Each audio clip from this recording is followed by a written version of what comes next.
Caleb Thorne was the first to pick up his teacup, taking small, deliberate sips, but his eyes never left Liam. It was as if he could see right through him. Liam felt utterly exposed, as if the old fox across the table were scanning every secret he had. The feeling was deeply unsettling. He remained silent for a moment before deciding to cut to the chase. "Mr. Thorne, about your daughter and me." He didn't even finish the sentence before Caleb cut him off. "You don't like her." It wasn't a question. It was a statement, delivered with absolute certainty, the very words Liam had never dared to say out loud. After all, he was sitting in front of her parents.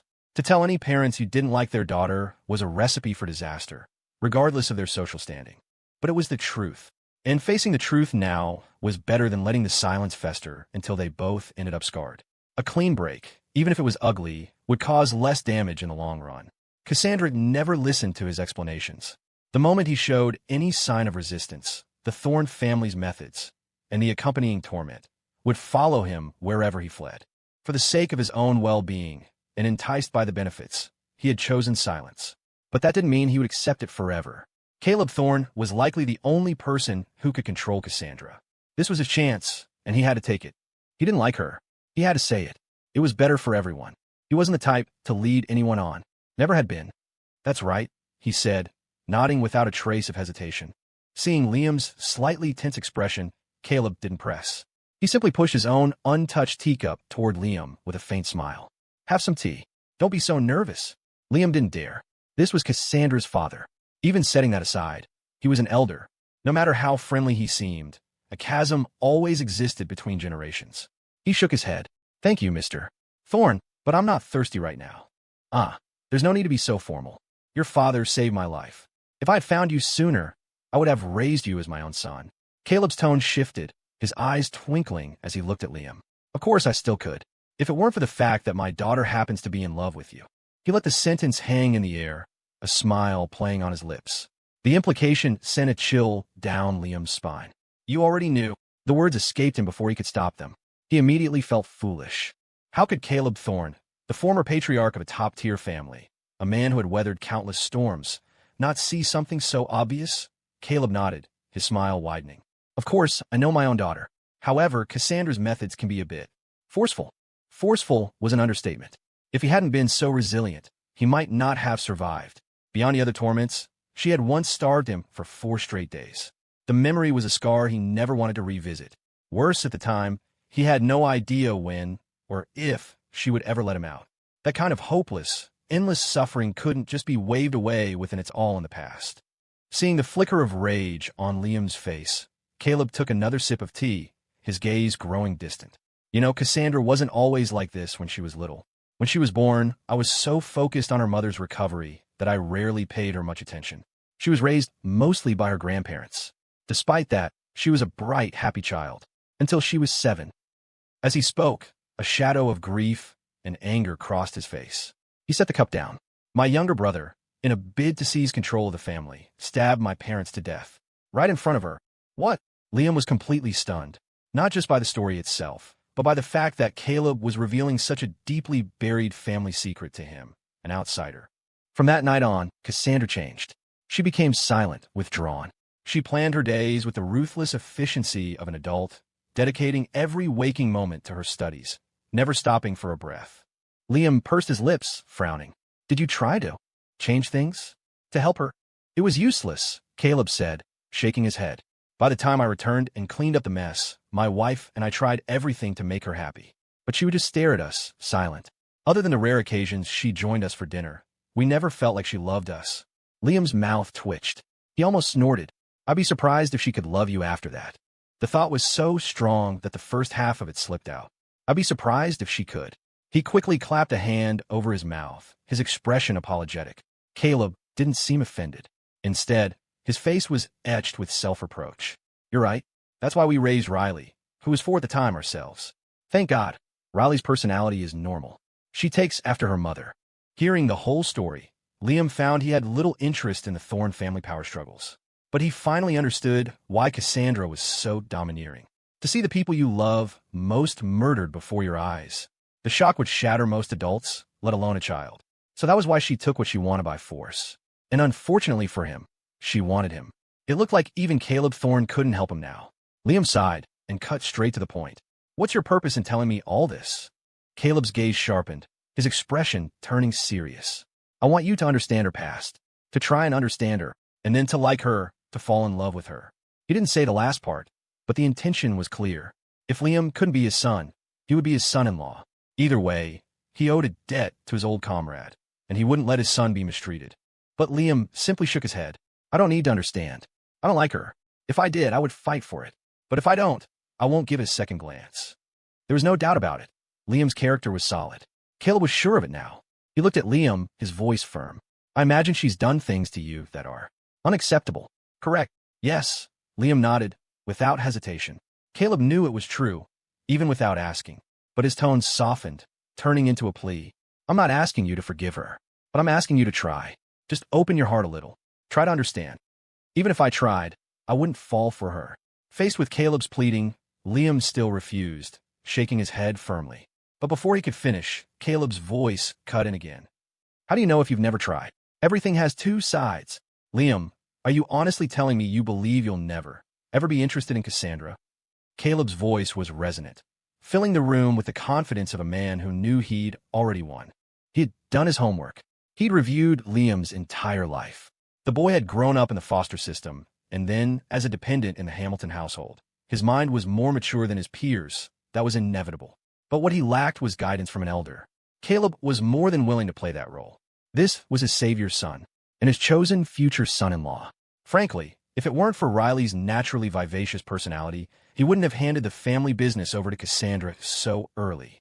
In his eyes, both Cassandra and Liam were still too green, too inexperienced. But Mr. Thorne, are you kidding me? Liam's voice, laced with a dry, almost weary amusement, sliced through the air. The corners of his eyes, however, held a heavy dose of scorn. He had changed his form of address. No longer the familiar Mr. Thorne tinged with respect for an elder, but a cold, formal title. The shift made Caleb frown. He stared intently at Liam. What do you mean by that? Heh. Liam let out a short laugh, his gaze sharp. Since you've told me a story, Mr. Thorne, why don't I tell you one? Caleb said nothing, his eyes fixed on Liam, a new urgency in them. Liam's lips curved into a faint smile as he began. Once there was a lion walking down the street. A person saw it and decided its wild spirit was unruly, so they locked it up. They used all sorts of harsh methods to try and make it submit, but nothing worked. This person couldn't understand why the lion was so untamable, and slowly, she realized she had developed a special feeling for it. His voice was light, but each word landed like a stone in Caleb's heart. They were both intelligent men. Caleb understood perfectly. The lion in the story was Liam. The person was his daughter. He had investigated them both before this meeting. He knew his daughter's methods, but he had hoped Liam would understand her reasons. So she doubled down because the lion's defiance was driving her mad. Liam's voice dropped, his tone hardening. He looked straight at Caleb, his expression a mask of audacious mockery. What is it, Mr. Thorne? Are you afraid that I'm going to be the one to finally push Cassandra over the edge? The words were a dagger, aimed straight at Caleb's heart. He had never expected the seemingly pliant, agreeable Liam to be this formidable. Liam sat perfectly composed across from him, his face calm, but his eyes were like deep, glacial pools, radiating an immense, chilling pressure. He was completely beyond Caleb's expectations. Suddenly, Caleb's heart stuttered. This was his house. He was the unassailable patriarch of the Thorne family. Liam was here as his guest. And yet, in the span of a few sentences, Liam had completely flipped the script. Caleb's lips moved, but no words came out. Liam's gaze was cold, relentless, pinning him in place. So, Mr.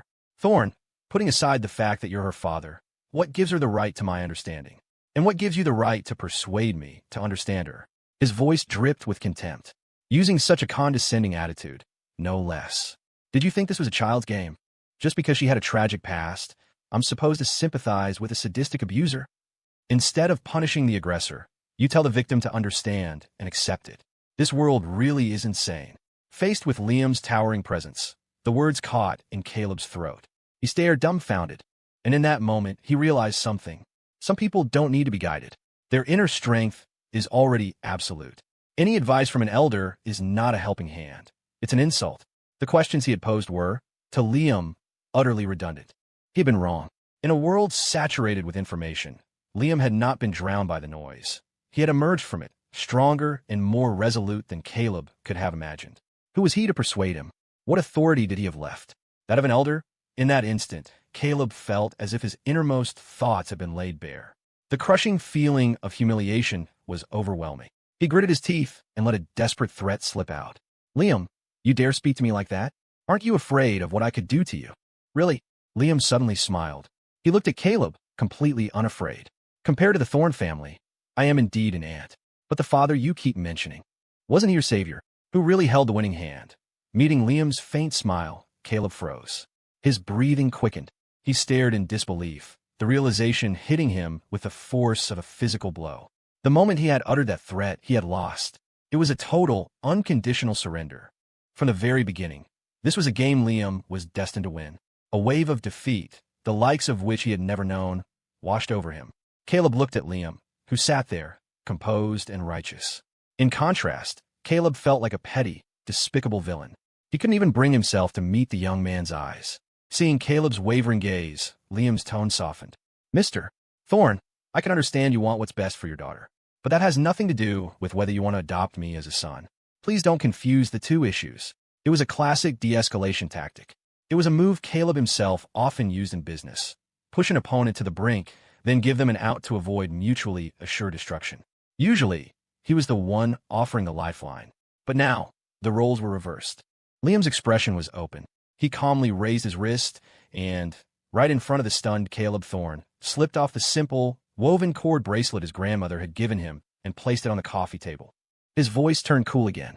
And on that note, Uncle Caleb, I'm now forced to reconsider whether anything you told me about my father was true at all.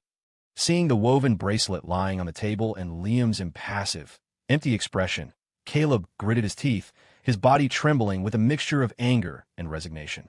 After a few tense seconds, he closed his eyes, took a deep breath, and opened them again, his gaze full of concession. The story about your father is true. I have no reason to deceive you with something like that. He had taken the out Liam offered him. Keep the bracelet. Your father really did buy it. Please give the other one to your sister when you see her. It wouldn't be appropriate for me to appear. Liam's eyes flickered. It was true. Caleb had no reason to lie about that. He stared into the older man's eyes for a few seconds before finally picking up the bracelet and slipping it into his pocket. Caleb's expression was distant. You're right. I was being thoughtless. I feel like I failed Cassandra. She needs someone to help her find her way out. He looked at Liam, his eyes still holding a sliver of hope. But Liam just smiled and shook his head. You're mistaken. The person who can help her isn't me. It's herself. If she can't recover from a setback like this, I don't think she'll ever become as strong as you hope she will. Meeting Caleb's astonished gaze, Liam's voice remained even. His own gaze drifted, Cassandra's face appearing in his mind's eye. Perhaps, Mr. Thorn, you've never truly understood your daughter. From what I've seen, I suspect she got out of that darkness a long time ago. Caleb was stunned. She's already moved on? Then why is she still so cold to my wife, to Riley, and to me? That, Liam said with a faint smile, is the choice she made after she moved on. She can choose to face you with any attitude she wants. It's her life, and she has absolute authority over it. And so do I. The unspoken words hung in the air. As Liam spoke, memories of Cassandra's early years flashed through Caleb's mind. It was true. She had never been one for words. Compared to Riley, who wore her heart on her sleeve, Cassandra had always expressed herself through actions. Caleb sighed, covering his face with a weary hand. I was so worried about her. She was only 7 when she saw that. Love makes fools of us all, Liam finished for him gently. In this world, no one was immune to the bonds of emotion. Love, family, friendship, even hatred. These ties always existed, pulling at you, haunting your thoughts. That was just human nature. He was no different. How else could he explain the sudden lurch in his chest when he'd seen Cassandra earlier? But unlike others, he wouldn't fall so easily. He wouldn't fight it either. It was normal. All he could do was follow his heart. You're right. Caleb seemed to have aged years in a few minutes. He looked at Liam, his voice pleading.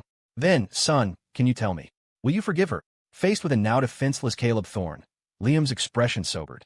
He met the man's desperate, begging eyes and, after a moment of silence, shook his head. Caleb's anxiety flared. I'm already teaching her to recognize her mistakes. If she acknowledges what she's done and apologizes, you still can't accept her. He had clearly misunderstood. Mr. Thorn, those are two different things, Liam said seriously. Cassandra certainly has the right to ask for understanding, but I also have the right to choose whether or not to give it. He sighed. I don't plan on exercising that right at the moment. Of course, if she truly repents, then I will have to consider whether or not to forgive her. So there's a greater chance of forgiveness, right? Caleb leaned forward, his eyes filled with desperate hope. But under that intense gaze, Liam simply shook his head. I don't know. He was always honest. He couldn't possibly give an answer to that now. Everything depended on his heart. Perhaps, when the time was right, his feelings would force him to make a choice. All right, though he hadn't gotten the answer he wanted, Caleb wasn't discouraged. Liam was just getting to know them, and he, in turn, was just getting to know his daughter again. He was trying to correct his mistakes. He believed that with his efforts, Liam would slowly come to accept everything. After all, a heart that had been guarded for so long couldn't change overnight. He had to try his best. Cassandra has already promised me she won't use the Thorne family's power against you anymore, Caleb said directly. Son, can you promise me you won't refuse her affections? This was his bottom line. If Liam rejected her from the start, all talk of forgiveness was moot. Of course, who she likes is her right. This time, Liam didn't hesitate. He nodded with a smile. I promise. I won't reject her. After leaving the study, Liam stretched and went to the room the Thornes had prepared for him, idly scrolling through his phone. A short while later, he got a call from Jason, the head of Landon Security. Mr. Liam, the Patriarch has set the time for your welcoming banquet. It's tomorrow at 3 p.m. Please be ready. Got it, Liam replied and hung up. His phone was flooded with rumors about him, the most outlandish being that he was the Landon family's long-lost illegitimate son. Ordinary people could never truly understand the world of the elite. They only saw what the powerful wanted them to see. Liam couldn't be bothered to respond. However, the growing calls for him to start his own social media account gave him pause. Perhaps, when all this was over, he could start an account to document his travels around the world. But not now. He drifted off to sleep while playing on his phone. In his dreams, he saw the same image again, a sealed, windowless room. He was all alone. He woke up drenched in sweat. He rushed to the window, throwing it open and gulping down the fresh air, the terrifying claustrophobia slowly receding. A knock came from a door. Mr. Liam, a maid's voice called. The car is ready. Mr. and Mrs. Thorne hoped you would have a meal before you go. Liam snapped back to reality. He looked at his hands, took a deep breath, and changed into the clothes Catherine Thorne had laid out for him. Lawrence Landon's words echoed in his mind. The girl who saved you. Staring at his transformed reflection in the mirror, his eyes darkened. It looked like he had another hard battle to fight today. When he came down from his room, only Caleb Thorne was seated in the dining room. Liam paused for a second before a maid pulled out a chair for him. As breakfast was being served, he glanced at Caleb. Overnight, the man seemed to have regained his vigor. The fatigue from their conversation was gone, replaced by a refreshed energy. Where are Mrs. Thorne and Riley? Liam asked as he picked up his fork. Getting their dresses ready, Caleb explained, a small smile playing on his lips as he looked at Liam. Today is your official welcoming banquet. Lawrence Landon invited all 4 families, including us. Oh, Liam said, offering no further comment. The top families of New York City rarely invited outsiders to their private events. It seemed a battle was indeed on the horizon. Liam quickly ate some toast to tide him over. Walter, the driver, was already waiting outside. After a brief farewell to Caleb, Liam got in the car. He arrived at the Landon estate 10 minutes before the banquet was set to begin. The place was already a hive of activity. Outside the gates, 100 reporters were swarmed together, their lenses all aimed at the estate. Inside, dozens of luxury cars were parked in front of the mansion, and scores of servants scurried about, a picture of grand chaos. Just as it had been on his first visit, the moment his car turned onto the private lane leading to the mansion, the reporters surged forward, cameras flashing. When he stepped out of the car, he saw Lawrence Landon himself seated at the main entrance, flanked by Ian Landon and his family. Behind them stood the patriarchs and heirs of the other families, all waiting for the event to begin. Seeing Liam, Jason, the head of security, immediately rushed to help the old man to his feet. It was a reception of unprecedented warmth. Liam, my boy, come in. We were just waiting for you. You're the star of the show today. Lawrence beamed, his movements slightly shaky as he walked forward. Under the watchful eyes of everyone present, Liam couldn't be disrespectful. He jogged up and took Lawrence's arm. Grandfather, you shouldn't be out here. Your health. Nonsense. I'm just too excited to see my dear grandson. Lawrence patted Liam's hand affectionately. Supported by Liam, the group entered the mansion. The grand hall was already filled with exquisitely dressed people, radiating an air of untouchable prestige. Once they reached the front of the room, Lawrence straightened his back, his voice booming as he addressed the crowd. Everyone, today marks the day my grandson, Liam, officially returns to the Landon family. I'm sure many of you already know why I've invited you here. First, I want you all to get a good look at his face. From this day forward, Liam is the true and rightful grandson of the Landon family. Everyone present was from a major family. They understood the weight of those words. All eyes focused on Liam, a mixture of speculation, amusement, suspicion, and disdain. Liam, however, remained impassive. He had no connection with these people now, and he wouldn't in the future. Of course, one could never be certain about the future.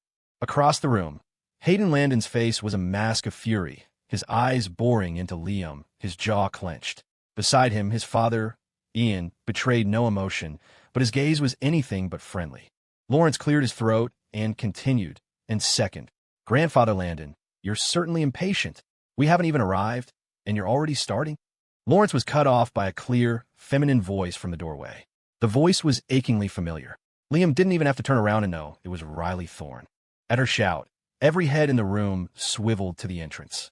Caleb Thorne, smiling, stood with his arm around Catherine Thorne, who looked magnificent in a lavish silk dress. Behind them followed the two great heiresses of the Thorne family, Riley and Cassandra. Cassandra wore a stunning white evening gown, walking with an elegant, regal grace. Her face was an icy mask, but her eyes scanned Liam, her thoughts unreadable. Riley, by contrast, was in a pink princess dress, a perfect blend of nobility and playful charm. The Thornes are here too. Owen Orwell was the first to his feet, his voice filled with surprise. Warren Walsh simply raised an eyebrow, a hint of amusement mixed with a shock. None of them had known the Thornes were coming. The Thornes never bothered with such mundane affairs, especially not for a tacky, viral news story about a lost child returning home. But not only had they come in full force. The sight was enough to send a jolt through the room. Just a month ago, the young Cassandra Thorne had dismantled the Vance family. Though she wasn't looking at anyone in particular, the murderous aura clinging to her was palpable. And the presence of Caleb Thorne, a man forged in battle, was just as intimidating. The moment they entered, the atmosphere in the room solidified with pressure. Lawrence looked slightly embarrassed. Not all. We were just getting started. He signaled to Jason, who quickly pulled out a chair for the Thorne family at the most prominent table in the center of the room. Taking Liam's hand, Lawrence stood at the head of the room, smiling. Welcome, everyone. As you know, my life has been one of tragedy. An early mistake of mine led to the untimely death of my son. Now, my grandson has returned. In the future, he will be the undisputed heir of the Landon family. Undisputed, he says. Owen Orwell muttered under his breath, just loud enough for those nearby to hear. Though many agreed with the sentiment, a quick glance at Caleb Thorne's darkening expression was enough to silence them. Liam's mouth twitched. By saying that, Lawrence had just painted a massive target on his back. He didn't have to look to imagine the expressions on Hayden and Ian's faces. Lawrence smiled and continued. And second, I have another piece of joyous news to share. He glanced at Jason, who immediately disappeared backstage. His voice rang out again. Before my grandson Liam was lost, he fell gravely ill. Fortunately, he was saved by a young woman. Now that Liam has returned, I have found that young woman as well. As he spoke, the backstage doors opened. A woman in a purple gown, her face flushed with excitement, walked onto the stage. Although Liam already knew this was coming, he was still taken aback. Not because the woman was particularly beautiful, but because of the words, before he was lost. He was lost when he was 1.5. This woman looked to be in her late 20s. There was only one explanation. Lawrence was lying. Liam, this is your savior, the heiress of the Shaw family, Sylvia Shaw.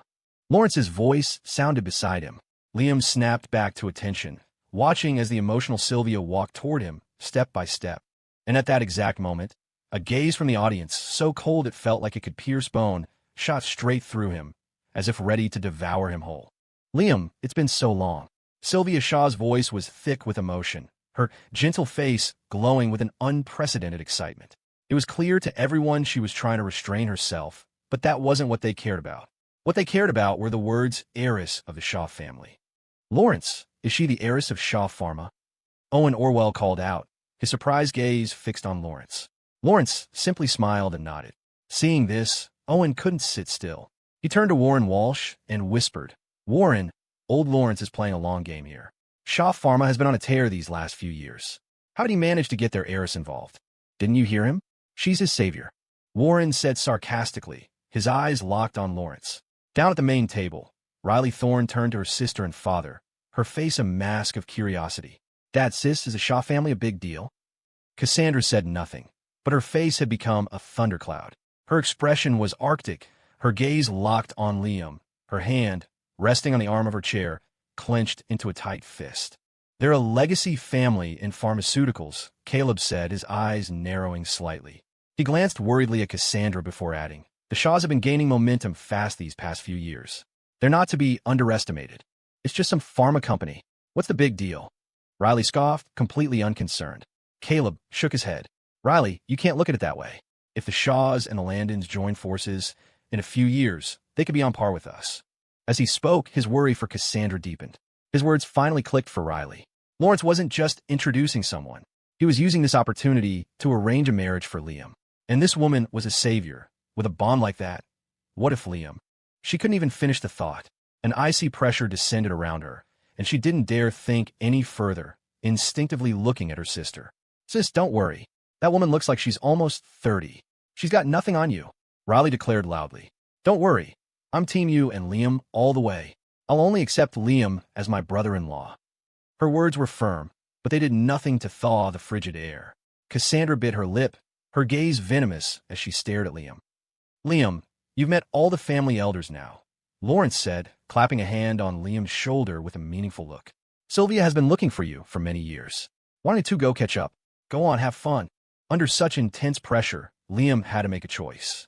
Ignoring the murderous glare boring into his back, all he wanted now was to know the truth about his past. At the very least, he had to understand his own origins. Liam nodded and followed Sylvia off the stage. Lawrence, meanwhile, was helped by Jason over to Caleb's table. He bowed slightly. "Patriarch Thorne, it's been too long. Shall we have a chat?" Caleb nodded. He glanced at his daughters, then took Catherine's hand and smiled. "Of course. Let the children play. They can't relax with us around anyway." "Exactly," Lawrence agreed, gesturing toward a private lounge. As the family patriarchs moved to the inner hall, the main space was left to the younger generation. "Hayden, has your uncle lost his mind? He just got the guy back, and he's already naming him the heir." The moment the adults left, Warren Walsh Jr. rushed over to Hayden Landon, his expression incredulous. "How should I know?" Hayden fumed. "And the bastard has no manners. I'm his uncle, for crying out loud." "Hi, you're only 18, kid. You really expect him to call you uncle?" Owen Orwell Jr. "Tease. Screw you." Hayden shot back, watching as Liam and Sylvia found a quiet corner. He couldn't stand it. "He's supposed to call me uncle. We're a whole generation apart." "Hayden, you need to establish your dominance," Warren Jr. advised. "If you don't, he'll never respect you. Besides, he's older than you. If I were your uncle, I'd choose him too." "That's right. You gotta put him in his place. You need to get some guys to rough him up, you know." Owen Jr. added enthusiastically. Though they were joking, Hayden took their words to heart. He shot a venomous glare at Liam in the corner, then threw his arms around his friend's shoulders. "Come on, we'll deal with this later. Let's get a drink." In the corner, Liam felt his skin crawl under Sylvia's intense stare. He shifted uncomfortably. "Ms. Shaw, would you like something to eat?" "I'm not hungry." Sylvia shook her head, her eyes burning with a fervent heat as she gazed at him. The look sent a shiver down Liam's spine. He was already enduring one piercing glare. He didn't need another. He cleared his throat, deciding to be direct. "Ms. Shaw, there's something I need to know.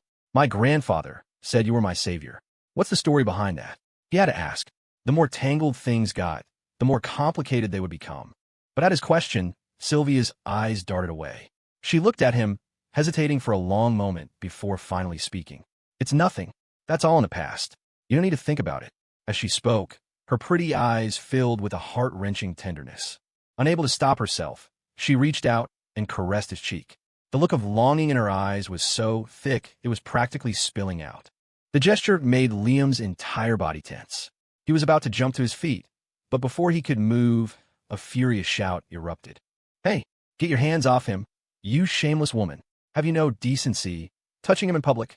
Riley Thorne, unable to contain herself any longer, stormed over, slapped Sylvia's hand away, and stood protectively in front of Liam. The sudden turn of events left Liam stunned. Across from him, Sylvia looked equally confused, but she didn't seem angry. Instead, she smiled at Riley. "Hello, you must be the younger Miss Thorne." "Riley, correct?" "That's right, it's me. And Liam belongs to my sister, so don't even think about stealing him." Riley, never one to mince words, shouted, completely disregarding the setting as she glared at Sylvia. Sylvia's expression faltered. She turned her head slightly, her voice laced with confusion. "Your sister?"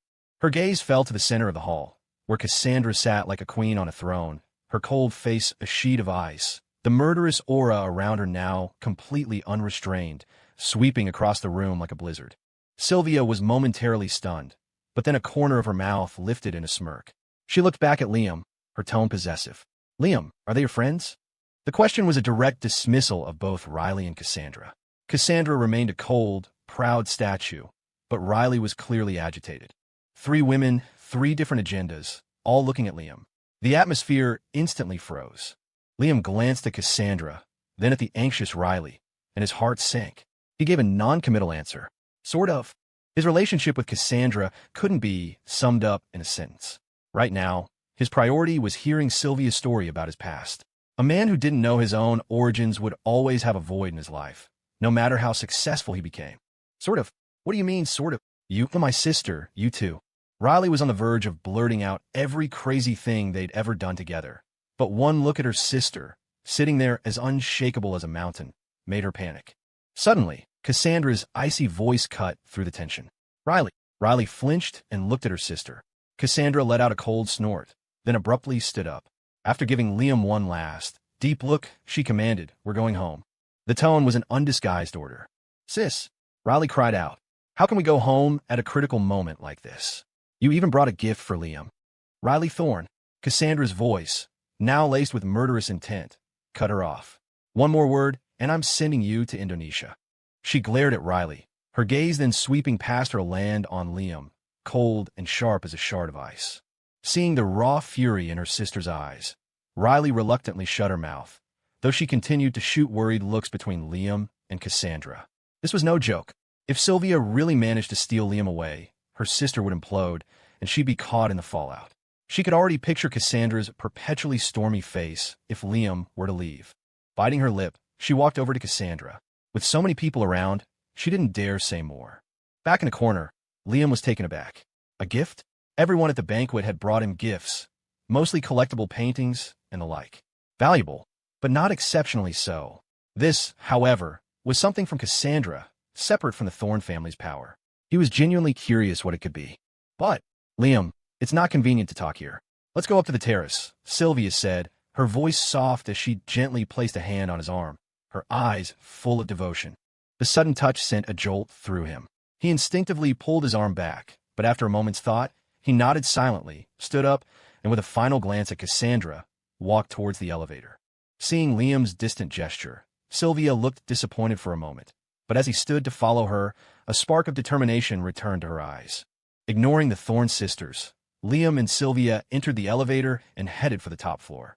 As the elevator doors closed, Riley could no longer hold back her torrent of words. "Sis, are you just going to stand there and watch that woman take Liam away? That's not like you at all." Usually, anyone who displeased her sister would not be treated kindly, especially when it came to someone her sister liked. But today, not only had that woman put her hands all over Liam, now the two of them were going up to the roof to catch up. If she let this continue, that woman might actually succeed in seducing him. It was so strange. Why was her sister being so calm today? "Sis, I say we should just." Riley was fuming, about to suggest a plan of action, when she saw a blur of motion beside her. Her sister, who had been about to leave, had spun around and was now striding towards the elevator. Riley blinked, then it hit her. She quickly trotted after her. Of course, she knew her sister would never let them be alone. She was going to eavesdrop. No, wait, what was she thinking? It wasn't eavesdropping. It was practically public knowledge that Liam was her future brother-in-law. This was righteous surveillance. A servant opened the elevator doors. Cassandra stepped in, and Riley followed close behind. They, too, went to the top floor. The elevator doors opened to an empty lounge. Riley's face fell. "Sis, you don't think they went to one of the rooms, do you?" Even before she'd spoken, Cassandra's expression had already turned impossibly grim upon seeing the empty space. "Find them." The words were squeezed out from between her teeth, her voice stretched to its absolute limit. "Right away, sis," Riley responded, darting into the lounge and tearing through every room, a frantic blur of pink silk. She even checked the storage closet at the far end, but there was no sign of them. "No, sis, they're not here," Riley cried, her forehead beaded with sweat. Without even wiping it away, she rushed back. At that moment, a soft laugh, followed by Liam's own voice, drifted down from the rooftop terrace above. "Ha ha ha, Liam, you're making me blush. Why, it's just the truth.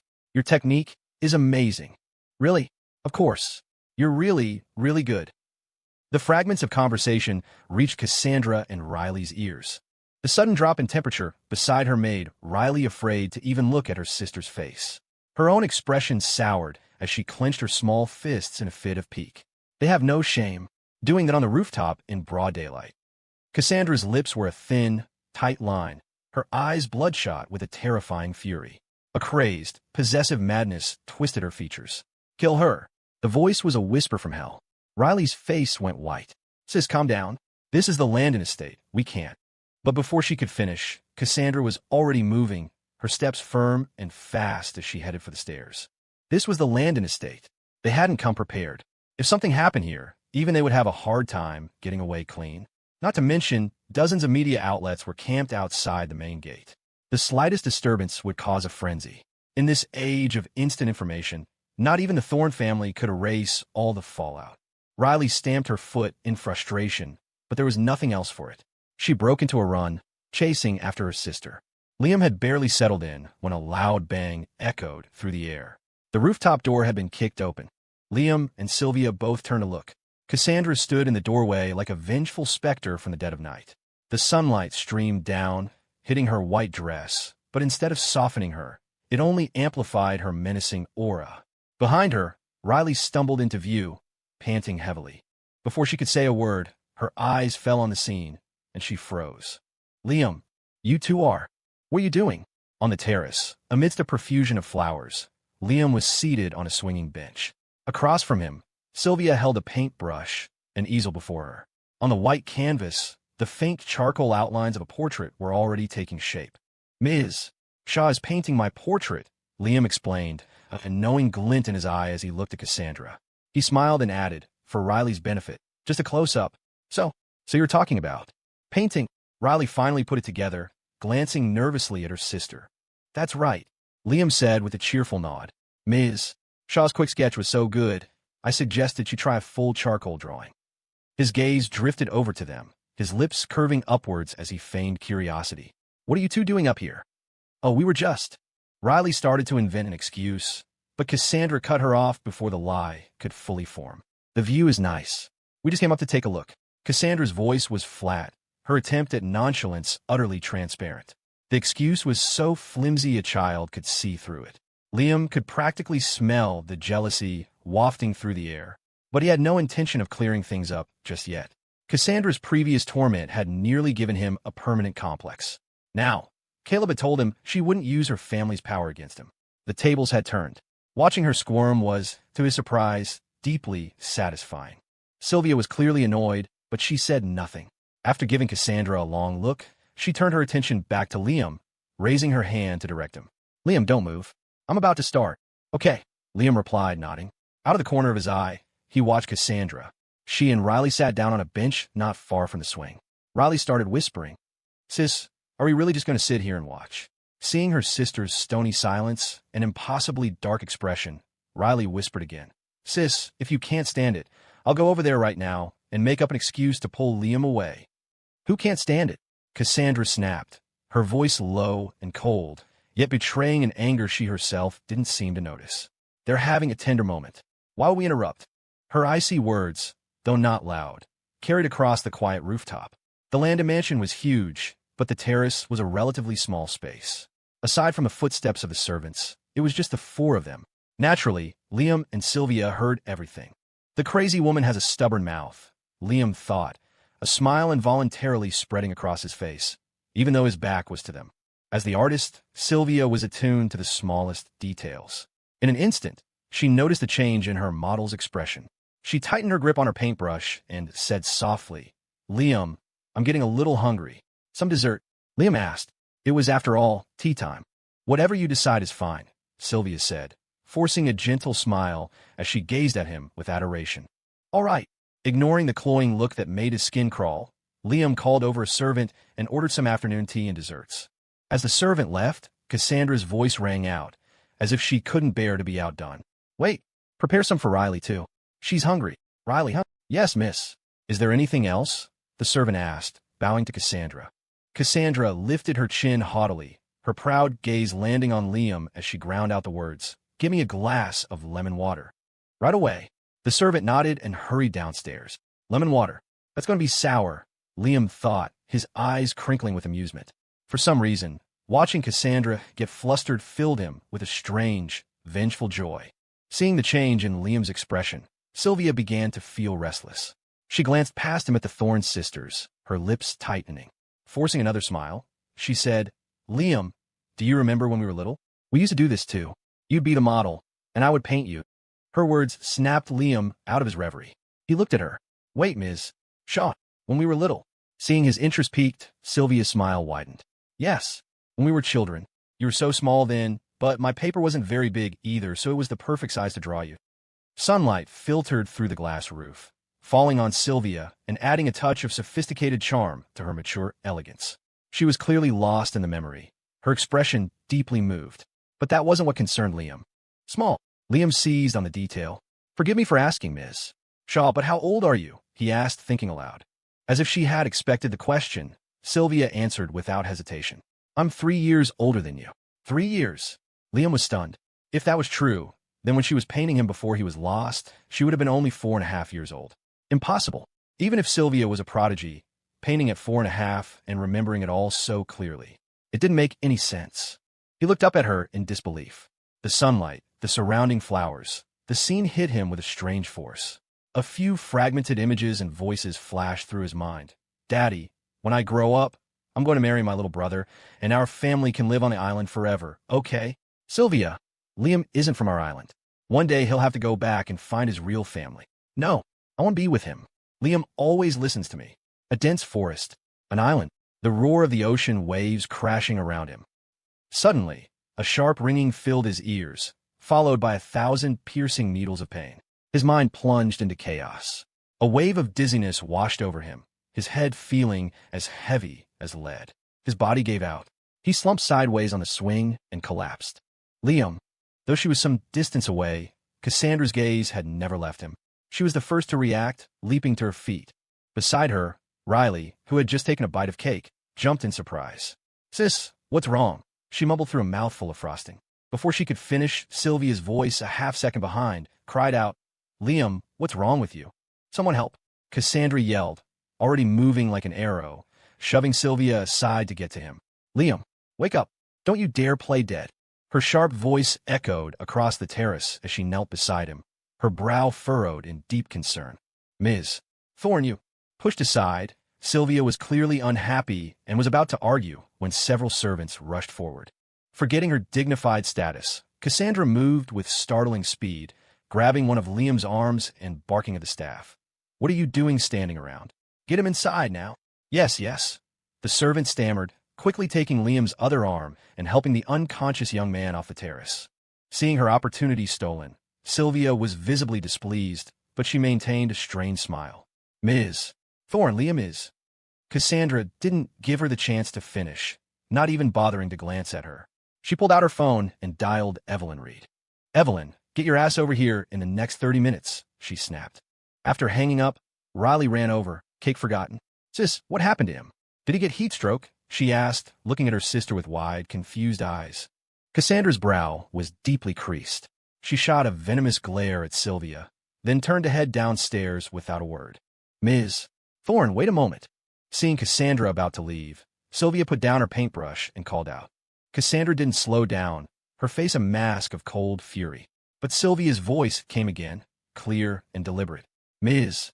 Thorne, since you also like Liam, don't you think we should talk?" Her words, though spoken softly, landed with the force of a bomb. Cassandra stopped dead in her tracks. Riley, following behind, whipped her head around to stare at Sylvia, then back at her sister, her jaw slack. This woman had some serious nerve, talking to her sister like that. Riley had already mentally sentenced Sylvia to death. She looked at the clueless woman with pity. To her utter shock, Cassandra spoke. Riley, you go downstairs. Get the Landon family's doctor. Her tone was a command. Riley's eyes widened. Sis isn't angry. She stared at her sister's frosty expression, but didn't dare argue. Okay, sis, I'll go right now. On her way out, she ushered all the remaining servants off the terrace with her. The rooftop door swung shut, leaving Cassandra and Sylvia alone. I don't have time for nonsense, Cassandra said, her voice dripping with impatience and barely suppressed rage. Seeing Cassandra's agitation, Sylvia merely smiled. She gracefully sat down, picked up a cup of tea, and took a small sip, her eyes thoughtfully on Cassandra. Don't be in such a hurry, little sister. Liam has a doctor to look after him. We'd only be in the way. Why don't we sit and have a chat? She gestured to the chair opposite her. Cassandra felt her patience wearing thin. She reined in a murderous impulse bubbling just beneath the surface. Spit it out. I don't have time to listen to your bullshit, but you're listening, aren't you? Sylvia's lips curved into a smug smile. Don't be so angry at your age. Sit down, let's talk. After all, she paused, her voice dropping. This is about Liam. The words were the key. Cassandra's hands clenched into fists. She bit her lip, her glare venomous, but finally, she sat. That's better, Sylvia said, pouring Cassandra a cup of tea. It's a beautiful day, but the sun is strong. A little iced tea will help cool you down. Cassandra's anger was at its breaking point.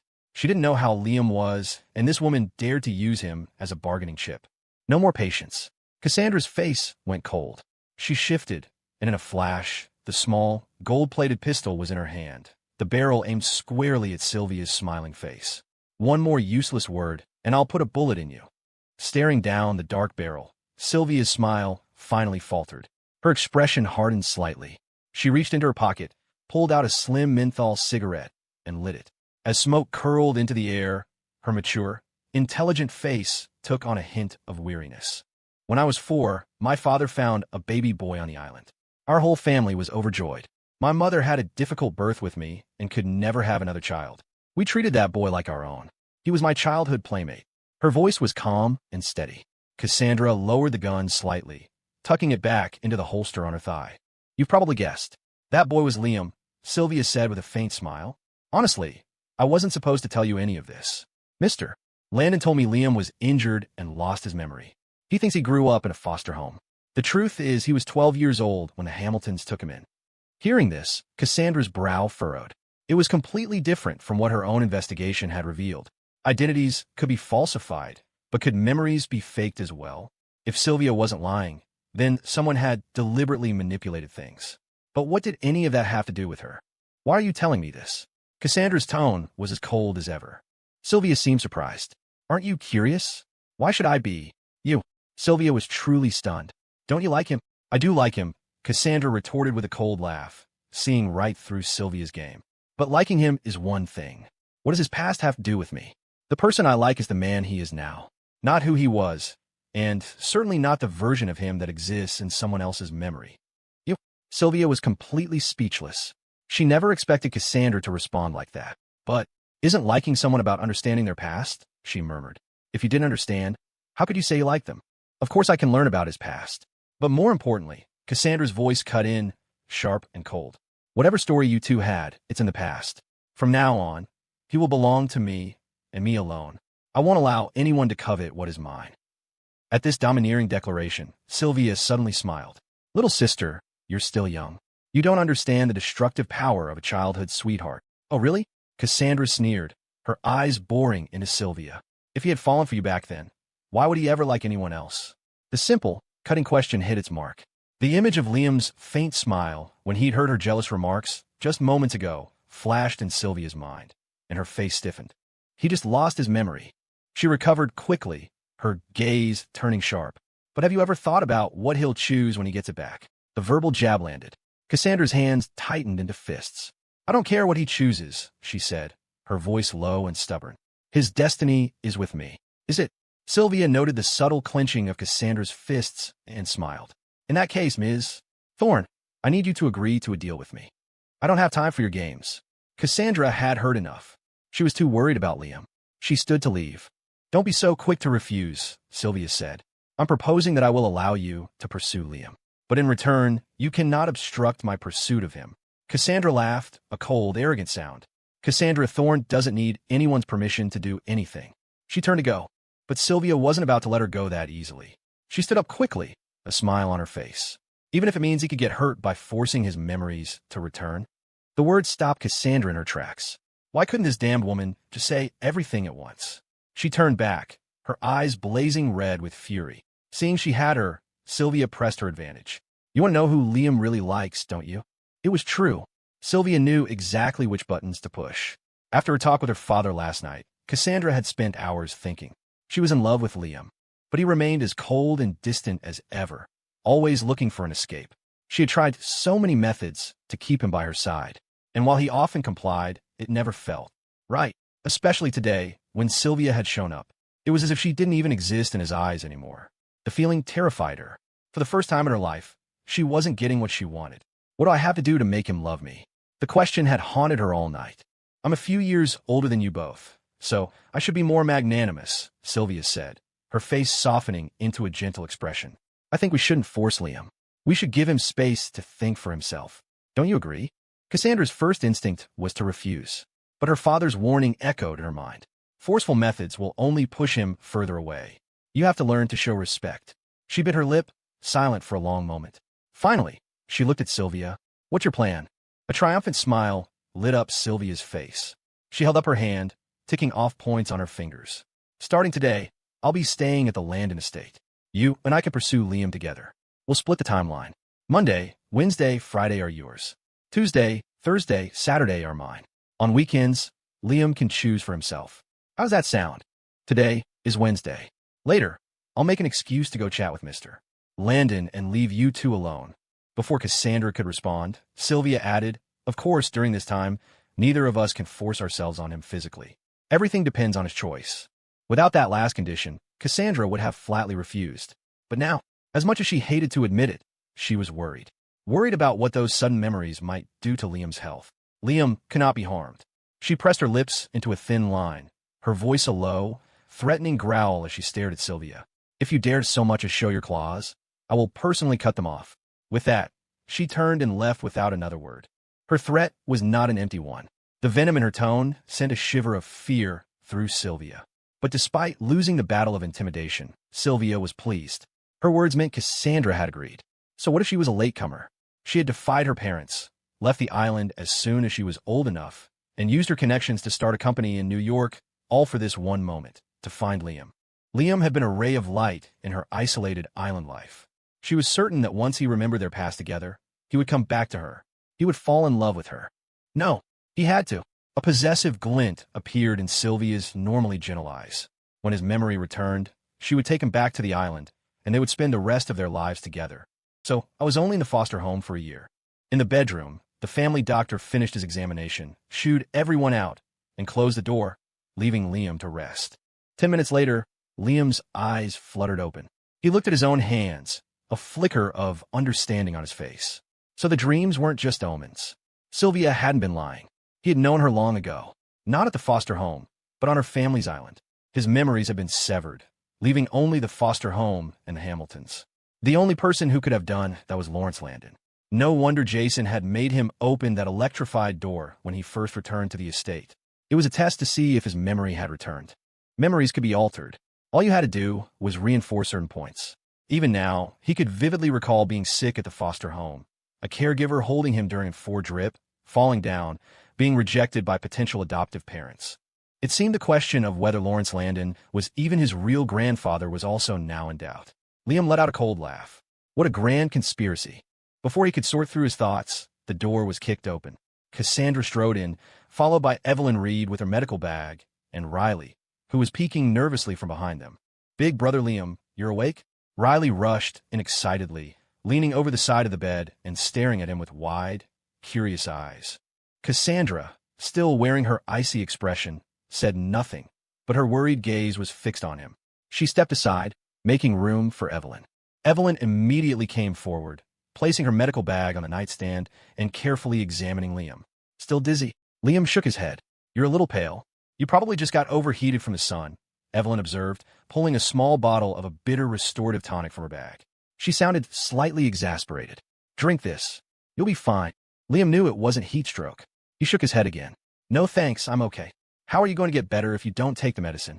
Evelyn insisted, glancing at Cassandra's darkening expression and pushing the bottle closer. Liam was about to explain that it wasn't heat stroke when Cassandra spoke.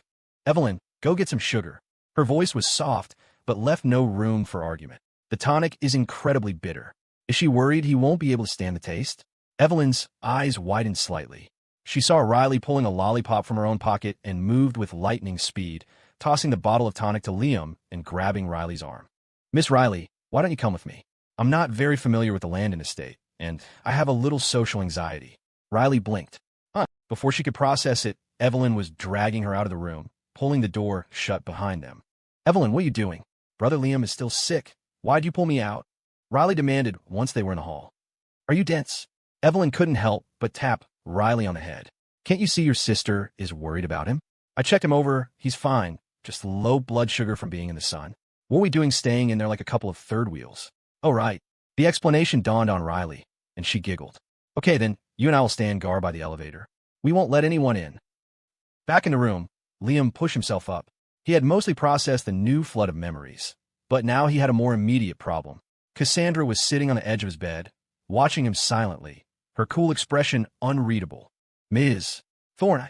Liam cleared his throat, about to get out of bed, but Cassandra stopped him, placing a hand firmly on his shoulder. You're sick. Just rest. If you need anything, I'll get it for you. Her expression was still cold, but the meaning in her words was undeniable.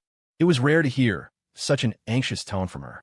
The firm grip on his shoulder felt strangely familiar. Liam took a deep breath. I'm fine, really. Ignoring his protests, she leaned in closer, her stunning face just inches from his, her almond-shaped eyes scanning his features. You call this pale face fine? She scoffed, and before he could argue, she firmly pushed him back down onto the bed. Was this concern? For a moment, Liam didn't know what to say. But he really was fine, and this was still a banquet. If word got out that he had collapsed, Lawrence and the others would know immediately. He couldn't just lie here. He insisted on sitting up. Thank you for your concern, Miss Thorne, but I'm really okay. I'll be fine after some water.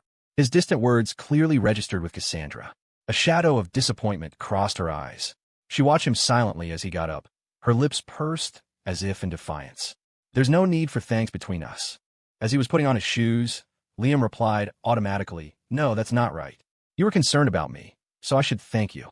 He kept talking, not noticing the storm gathering in Cassandra's eyes. He stood up. All right, Ms. Thorne, if there's nothing else, I should get back.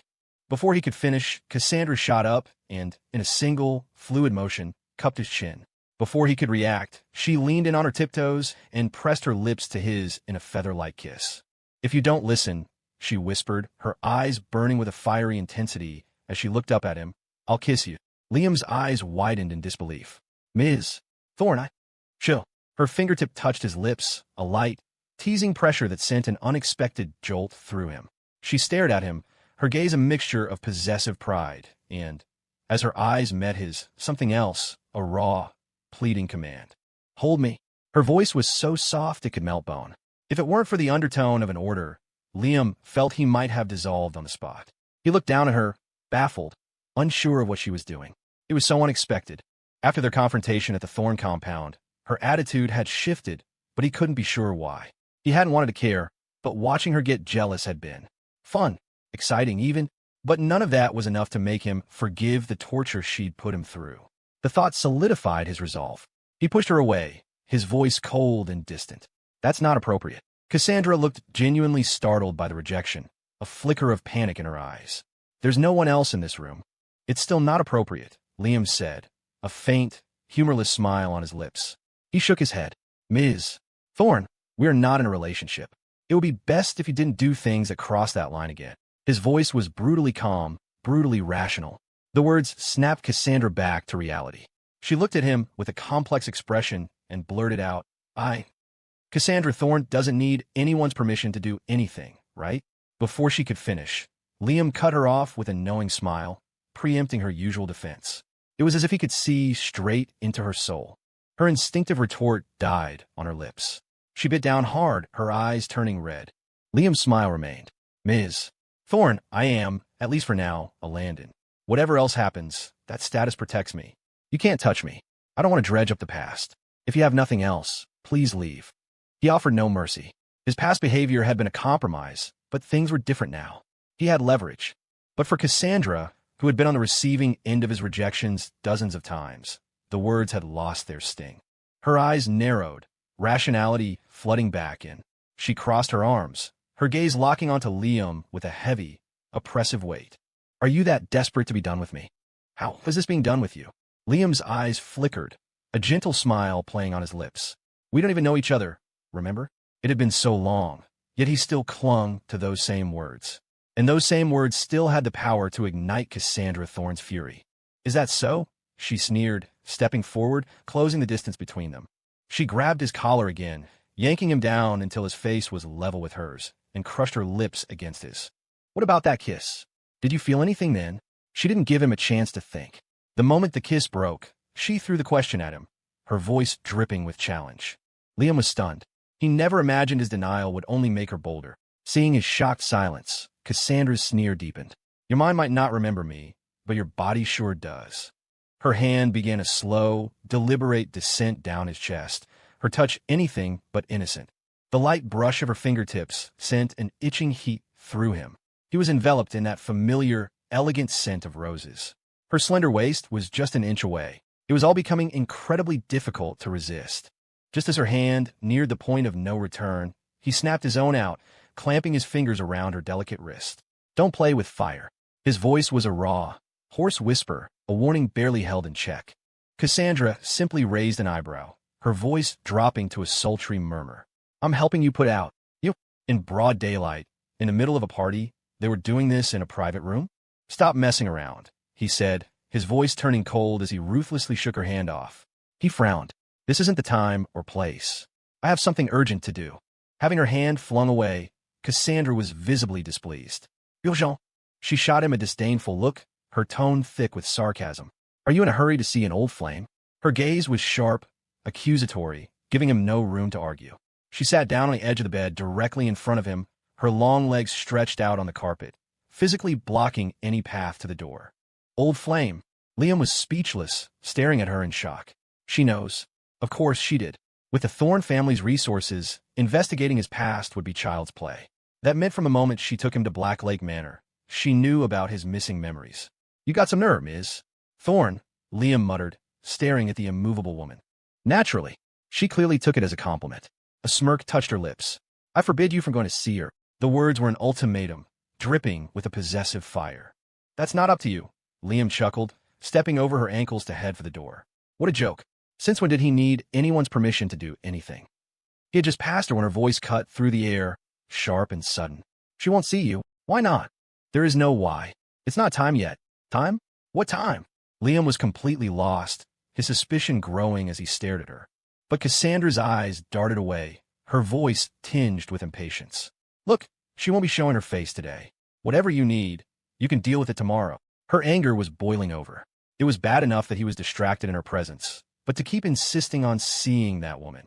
Were all the moments of intimacy they'd shared worth less than some childhood friendship? Seeing the confusion still clouding his face, Cassandra's patience snapped. She shot out a hand, grabbed his arm, and yanked him hard toward her. Caught off guard, Liam stumbled, his balance gone, and crashed onto the bed. Before he could react, Cassandra was on top of him, her cold eyes pinning him down. You mind? I won't allow you to think about anyone else. As the familiar madness flared in her eyes, Liam's own urgency grew. He grabbed her shoulders, his voice firm. Wait a second, Ms. Thorne. I believe your father made things perfectly clear yesterday. Our relationship is over. Who I see has nothing to do with you. How does it not concern me? She retorted without hesitation, leaning down to nip his earlobe, her voice a low, possessive whisper. I like you. You've belonged to me for a long time. The sudden, unexpected confession sent a jolt through Liam, freezing him in place. He had imagined every possible outcome, but never this. Never such a direct admission. Then again, given everything she'd done, she had always been this direct. Seeing him go still, Cassandra paused, the reality of her own words hitting her. What did I just say? I said I like him? I actually said it out loud. She abruptly pushed herself up, staring at the silent Liam in astonishment. A faint blush crept up her pale cheeks, spreading to the tips of her ears. She stammered, flustered.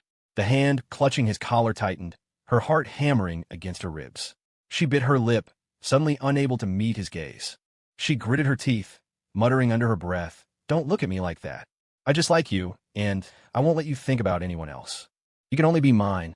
Her voice, though shaky at first, grew firmer with each word, yet it was laced with a fragile fear of his rejection. Her clumsy, rambling confession reached him, and his initial shock melted into understanding.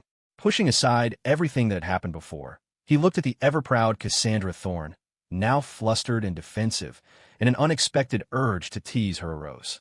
He cleared his throat, his voice raspy. "Ms. Thorne, have you ever actually been in a relationship?" "Why would I need to be?" She snapped back, her train of thought broken. "To be honest, I'm not great at it either, but I'm probably a little better than you. If you don't mind, I could teach you." A ghost of a smile touched Liam's lips. "Teach me?" "That's right." Liam nodded, his expression serious. "I can let you experience what it's really like. If that feeling isn't what you're looking for, then we might have to put a big question mark on this whole I like you thing." At this, Cassandra's eyes darkened. She couldn't deny he had a point. She only knew she didn't want him to leave.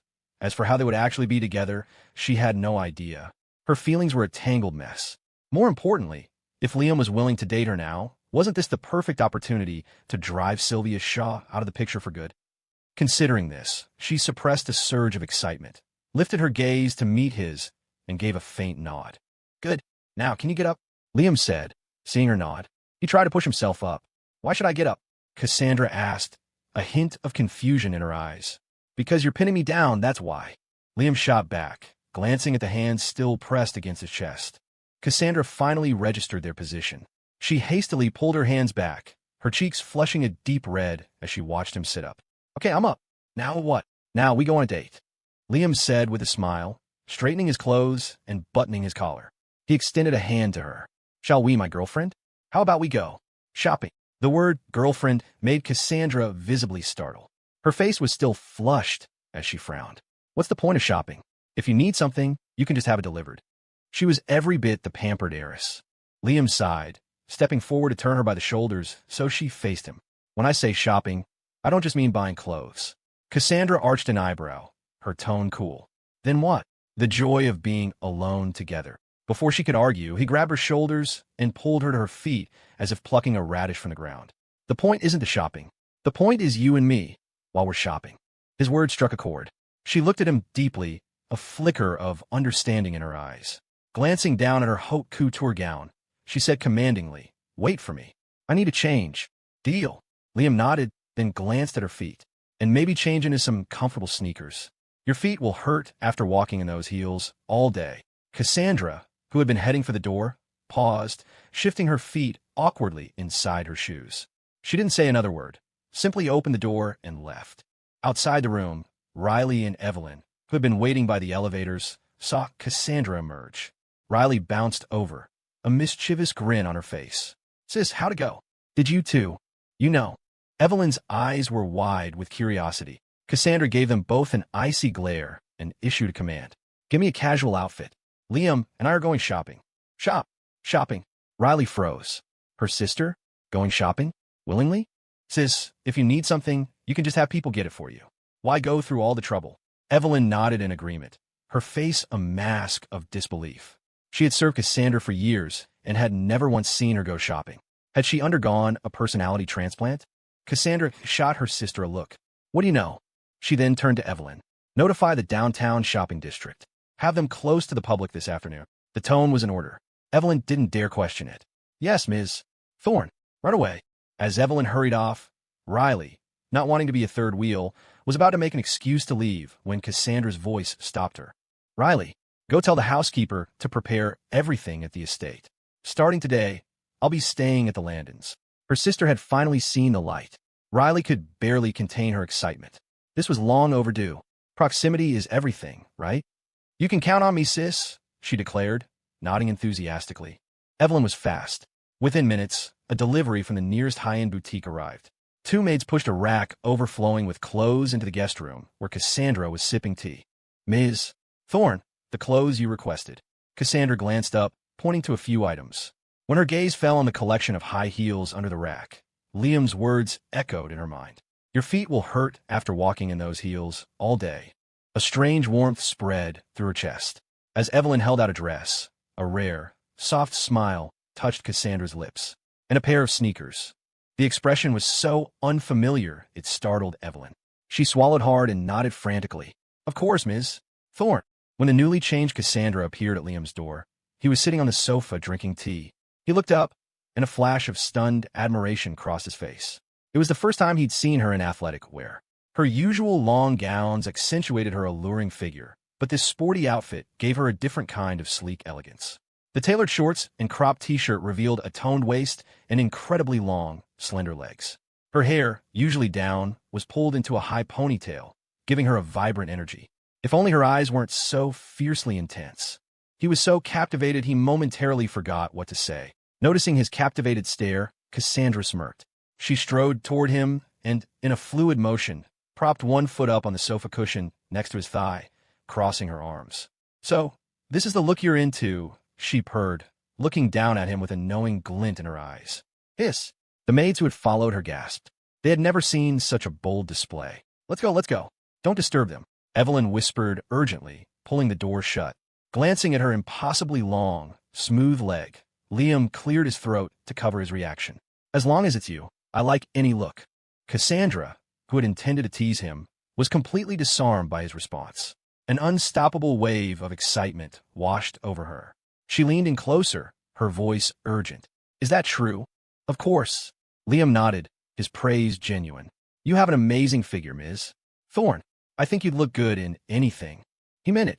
He'd seen plenty of beautiful women, but Cassandra's physique was in a league of its own. It was one of the reasons he found it so hard to fight back during their confrontations. Beyond his rule of never hitting a woman, there was a more fundamental truth. She was a rose in full bloom, and Liam considered himself a normal man. He had no desire to crush such a flower. Cassandra saw the sincerity in his eyes. She reached out, her hand gently cupping his cheek, her voice insistent. "Are you still going to call me Miss Thorne?" Liam froze, then stammered, "See, Cassandra." She frowned, a clear sign of her displeasure. He swallowed hard, trying again, the name feeling foreign and awkward on his tongue. Cassandra.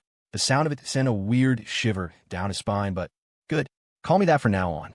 I like it," she purred, licking her lips contentedly, leaving him no room for argument. Liam's mouth twitched. "All right," he said, forcing the words out. "So, shall we go shopping?" He gestured with his eyes toward the leg still propped up beside him. Cassandra understood. She lowered her leg and, in a surprisingly natural movement, linked her arm with his. The warmth of her body against his arm sent a wave of heat through him. He was surprised by the change. Maybe this version of Cassandra wasn't so bad, far better than the one who relied on torture and force. They took the elevator down together. The main lobby was buzzing with a dozen servants preparing for that evening's gala. Lawrence Landon was entertaining guests in one of the grand halls, so the younger generation had free rein. Liam and Cassandra walked out of the mansion, her arms still linked with his. Evelyn was already waiting with the car. As they drove off, neither of them noticed Sylvia Shaw watching from an upstairs window, her expression turning dark as she saw their intimate posture. The commercial district, as the most prosperous street in NYC, it was lined with luxury boutiques and was always teeming with people. Liam had wandered through here before on his days off, but today it was utterly deserted. The moment their car turned onto the main thoroughfare, Liam's jaw tightened. You didn't book the entire street, did you?" Beside him, Cassandra sat perfectly poised. She glanced out the window, but didn't answer. Her silence was answer enough. "You really are something else," Liam muttered, clearing out an entire shopping district just to take a walk. He was just venting. He knew her style and had half expected this. However, Cassandra seemed to think he was genuinely upset. "I paid them," she explained, her voice cool, her grip tightening on his arm. "I don't like crowds." It was a rare explanation from her. "You could have just said so," Liam replied. "We could have gone to a private theater to watch a movie. We have a screening room at home. Why would I go out? We could grab a bite to eat. A food truck festival. The chefs at the estate are world-class. They can make anything you want." Then, a few back and forths, and Liam was completely stumped. When he thought about it, the great Cassandra Thorne wanted for nothing. All his typical date ideas were things she could accomplish with a snap of her fingers. He was in a bind, but he'd already offered to teach her how to date. He couldn't back out now. Racking his brain, his eyes fell on a sign flashing past the window, the asylum escape room. "Stop," he told Evelyn, pointing out the window. How about we try a haunted house? Very few women were immune to a good scare, or at least the terrifying atmosphere. But more than scaring her, Liam was suddenly curious to see what the ice-cold Cassandra Thorne would look like if she was afraid. It had to be priceless. For Cassandra, the destination didn't matter. What mattered was being with Liam. She looked calmly at his excited face. Whatever you want. Great. I'll go get tickets, Liam said, quickly opening the car door and hopping out. As the door closed, Evelyn watched him go, then glanced nervously at her boss in the rearview mirror. Cassandra was no longer as calm as she had been. She leaned forward slightly. Evelyn, she asked curiously, when a girl goes to a haunted house, is she supposed to act scared? Evelyn nearly jumped out her skin. Well, generally, if a woman acts scared, it can trigger a man's protective instincts. She stammered, staring in disbelief at Cassandra's thoughtful expression in the mirror. This is bad, she thought. My boss is completely down bad. She's asking for dating strategies. Evelyn deeply regretted coming on this trip. She should have let Haley drive. Oh, Cassandra said coolly. She straightened her clothes and motioned for Evelyn to open the door. Evelyn scrambled out to open the door for her just as Liam returned with the tickets. Good thing you didn't clear the staff out of this place too, Liam joked, casually holding out his arm. Cassandra didn't reply, but she obediently took his arm, and they walked into the building together. The moment they passed through the main doors, the environment plunged into darkness. A long hallway was lit only by a few flickering, old-fashioned oil lamps. Liam had bought tickets for the advanced asylum scenario. A normal escape room would be too boring for him. Besides, his main goal was to see Cassandra crack. The heavy door creaked shut behind them. A few blue lights flickered to life in the pitch-black room, accompanied by a chilling musical score. The escape room experience had officially begun. The walls, illuminated by the flashing blue light, were scrawled with a single, bloody word: run. A synthesized voice echoed from the ceiling. Players must cross the hallway in under 3 minutes. The moment the voice faded, the nearest door burst open and a figure in a white robe, a talisman stuck to its forehead and hair completely disheveled, lunged out, screeching and snarling at them. Arg! The figure moved with terrifying speed, closing the distance in just a few steps. Liam stood his ground, a complex expression on his face as he watched the ghost. Beside him, Cassandra saw the creature rushing toward them. She bit her lip, her brow furrowed, Evelyn's words echoing in her mind. Act scared.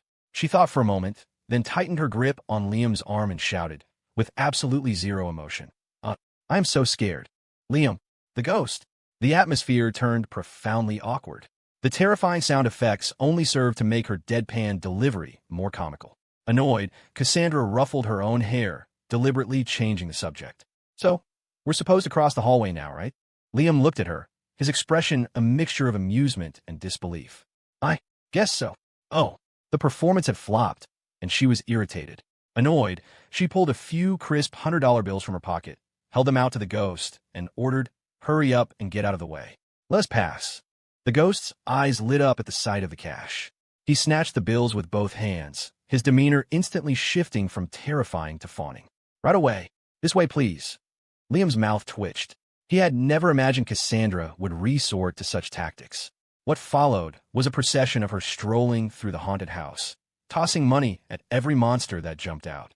The entire escape room experience, aside from the special effects, was surprisingly welcoming. He could feel the enthusiasm from the ghosts. Even demons from the Hell's Cape attraction next door started showing up for a tip. This way, ma'am. Ma'am, that's just a prop. Don't mind it. It's just for show. Ma'am, there are some fake limbs up ahead. Let me kick them out of the way for you. The various ghouls flocked to her, like she was a walking ATM, each one more eager to please than the last. Cassandra, however, looked like she'd discovered a new continent. This is actually pretty fun, she said, a hint of amusement in her voice. The props are very realistic. Yeah, they just didn't get to perform their intended function, Liam muttered. But what could he do? The lady had paid. Might as well get into it. Liam wiped a hand on a blood-splattered wall, smeared the fake gore on his own cheek, and made a goofy face at her. Bleg! Cassandra stopped, a genuine smile breaking through her icy facade. What, you want a tip too? Liam raised an eyebrow and held open his jacket pocket. I wasn't going to ask, but if you're offering, I guess I have no choice but to accept. His playful act made her laugh. She pulled a black card from her wallet and tossed it into his pocket. Here, spend it however you like. In the flickering lamplight, Liam caught a glimpse of the card. It was a top-tier black card from a prestigious Swiss bank, the Supreme Edition. The only card of its kind that didn't require a PIN, only the cardholder's signature. He'd heard of them, but never seen one. Compared to this, the millions in his own account felt like pocket change. Seeing the flicker of excitement on his face, Cassandra felt a deep sense of satisfaction. Since we're a couple now, my money is your money. The statement was also a warning. She was the one giving, and she held the power to take it all back. She was willing to be generous now that they were an item, but if he tried to run, that would be a different story. But to Liam, her words had a very different meaning. If I find a chance to cash this out and make a run for it, what can you do to stop me? With that thought, he clutched the card in his pocket and smiled. Then I'll be sure to take good care of it. Of course. Seeing his careful gesture, Cassandra felt a wave of unprecedented joy. He was cherishing the gift she gave him. He did like her. As they neared the exit, Cassandra surveyed the trail of grateful ghosts following them, a triumphant smirk on her face. This game was great. A lot of fun. Yeah, for you, Liam thought. You came in and made the whole place happy. He patted his pocket, reassured by the solid rectangle of the card. They exited the escape room and got back in a car. Where to next? Cassandra asked, still in high spirits. Liam looked at the deserted streets. Let's go to the amusement park. He quickly added, if you wear a mask, we won't have to book the whole place. Without a second thought, Cassandra agreed and ordered Evelyn to drive. In the driver's seat, Evelyn looked at her boss in disbelief, then at the calm-faced Liam clutching his pocket. Such childish games, and my boss is completely falling for it. She floored the accelerator, heading for Riverside Amusement Park. Though it wasn't a weekend, the park was still busy. After Liam and Cassandra got out, Evelyn drove off to wait in a nearby lot. The late afternoon sun cast a warm glow over the park. The air was filled with the sweet scent of flowers from the numerous gardens, and a nearby path was lined with food stalls. After paying for tickets, they walked into the park. Mister, buy a flower for your girlfriend. It was a classic park scenario. The moment they entered, a little boy selling roses approached them. Liam looked up from his phone. How much of the whole bouquet? He asked the boy. All of it, the boy asked, stunned, pointing to the bundle of roses in his arms. All of it. They're $10 each, and I have $99. The boy's voice trailed off, his confidence wavering. I'll take them all, Liam said decisively, scanning the boy's payment code and sending $1,000. The phone chimed with the payment notification. The boy looked at Liam in disbelief, then joyfully handed over the entire armful of flowers. Liam accepted them with a smile and turned to Cassandra. Here, for you. Cassandra, who had been silent, looked at him with a knowing, teasing glint in her eyes. He was looking for succor. The unspoken question was, you fell for such an obvious trick? Liam just smiled. I know. He held the massive bouquet out to her. I wasn't buying the flowers. I was buying the smile on your face. I was buying the atmosphere, the romance, the giddy feeling of you, the great Cassandra Thorne, playing these childish games with me. Money can be earned again. A moment of happiness, once lost, is gone forever. His smiling eyes met hers over the top of the flowers. For a second, time seemed to freeze. The hustle and bustle of the park faded away, leaving only the two of them. He was trying to make her happy. His eyes were full of her. An unprecedented wave of euphoria washed over her. Nothing had ever made her happier than this moment. A real, spontaneous laugh escaped her lips as she took the flowers. I love them. I'm glad. Come on, I'll buy you some sparklers. We can set them off by the bridge when it gets dark. Without waiting for an answer, he grabbed her wrist and pulled her deeper into the park. The hand holding hers felt intensely hot, the warmth spreading straight to her heart. She knew this was childish, but in these childish moments, she found herself completely captivated. As long as she was with Liam, every silly thing became fun, as if the world had always been this beautiful. In this moment, she felt she could close her eyes and let him lead her anywhere. She wanted this joy to last forever. She wanted to spend her life with Liam. She didn't know if it was the right decision, but, here, this is yours. Want me to light it? Just as she was lost in her thoughts, Liam's voice pulled her back. He had placed the flowers on the ground and was now handing her a sparkler. Cassandra nodded numbly. There, on the bridge as twilight settled, Liam lit the sparkler in her hand. It burst to life with a shower of light, and her heart skipped a beat. Through the fizzing, brilliant colors, she saw Liam's smiling face, shimmering and indistinct. In that moment, she felt a profound certainty. Her heart had given her its answer, romance to the very end. On this perfectly ordinary Wednesday, she had found love. Ms. Thorne, thank you for tonight. In front of the Landon estate, Evelyn pulled the car to a stop. As Liam reached for the door handle, his polite but distant words signified that his one-day dating trial had expired. But before he could get out, Cassandra opened her own door and strode toward the mansion. Liam froze. "It's so late," he asked Evelyn, confused. "Isn't your boss going home?" "Ms. Thorne has already spoken with Mr. Landon. She will be staying here for the time being," Evelyn replied coolly, grabbing files from the trunk. The words hit Liam like a physical blow. "Wait, staying? Here? Yes. In the room right next to yours," Evelyn said, before hurrying inside with an armful of documents. Liam was dumbfounded. He scrambled after them, squeezing into the elevator just before the doors closed. Cassandra stood with her arms crossed, saying nothing, but her thoughtful gaze kept flicking toward him. Her stare made his skin crawl. He wanted to say something, but had no idea where to start. This was bad. He had planned to use this time to cash out and disappear.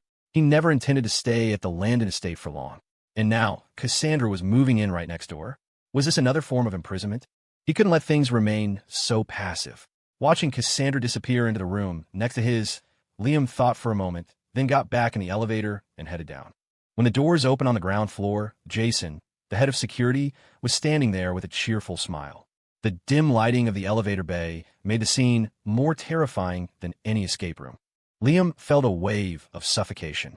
He narrowed his eyes and snapped. "Where I go is none of your business, is it?" Jason seemed taken aback by his aggressive tone, but recovered quickly. "You misunderstand, young master. I just want to know your destination so I could arrange a car for you." "Not necessary," Liam scoffed, stepping out of the elevator. "Just give me the keys." "Of course." Jason smiled, pulling several sets of keys from his pocket. "Please, take your pick, young master." Liam, in no mood for games, snatched a random set and headed for the garage.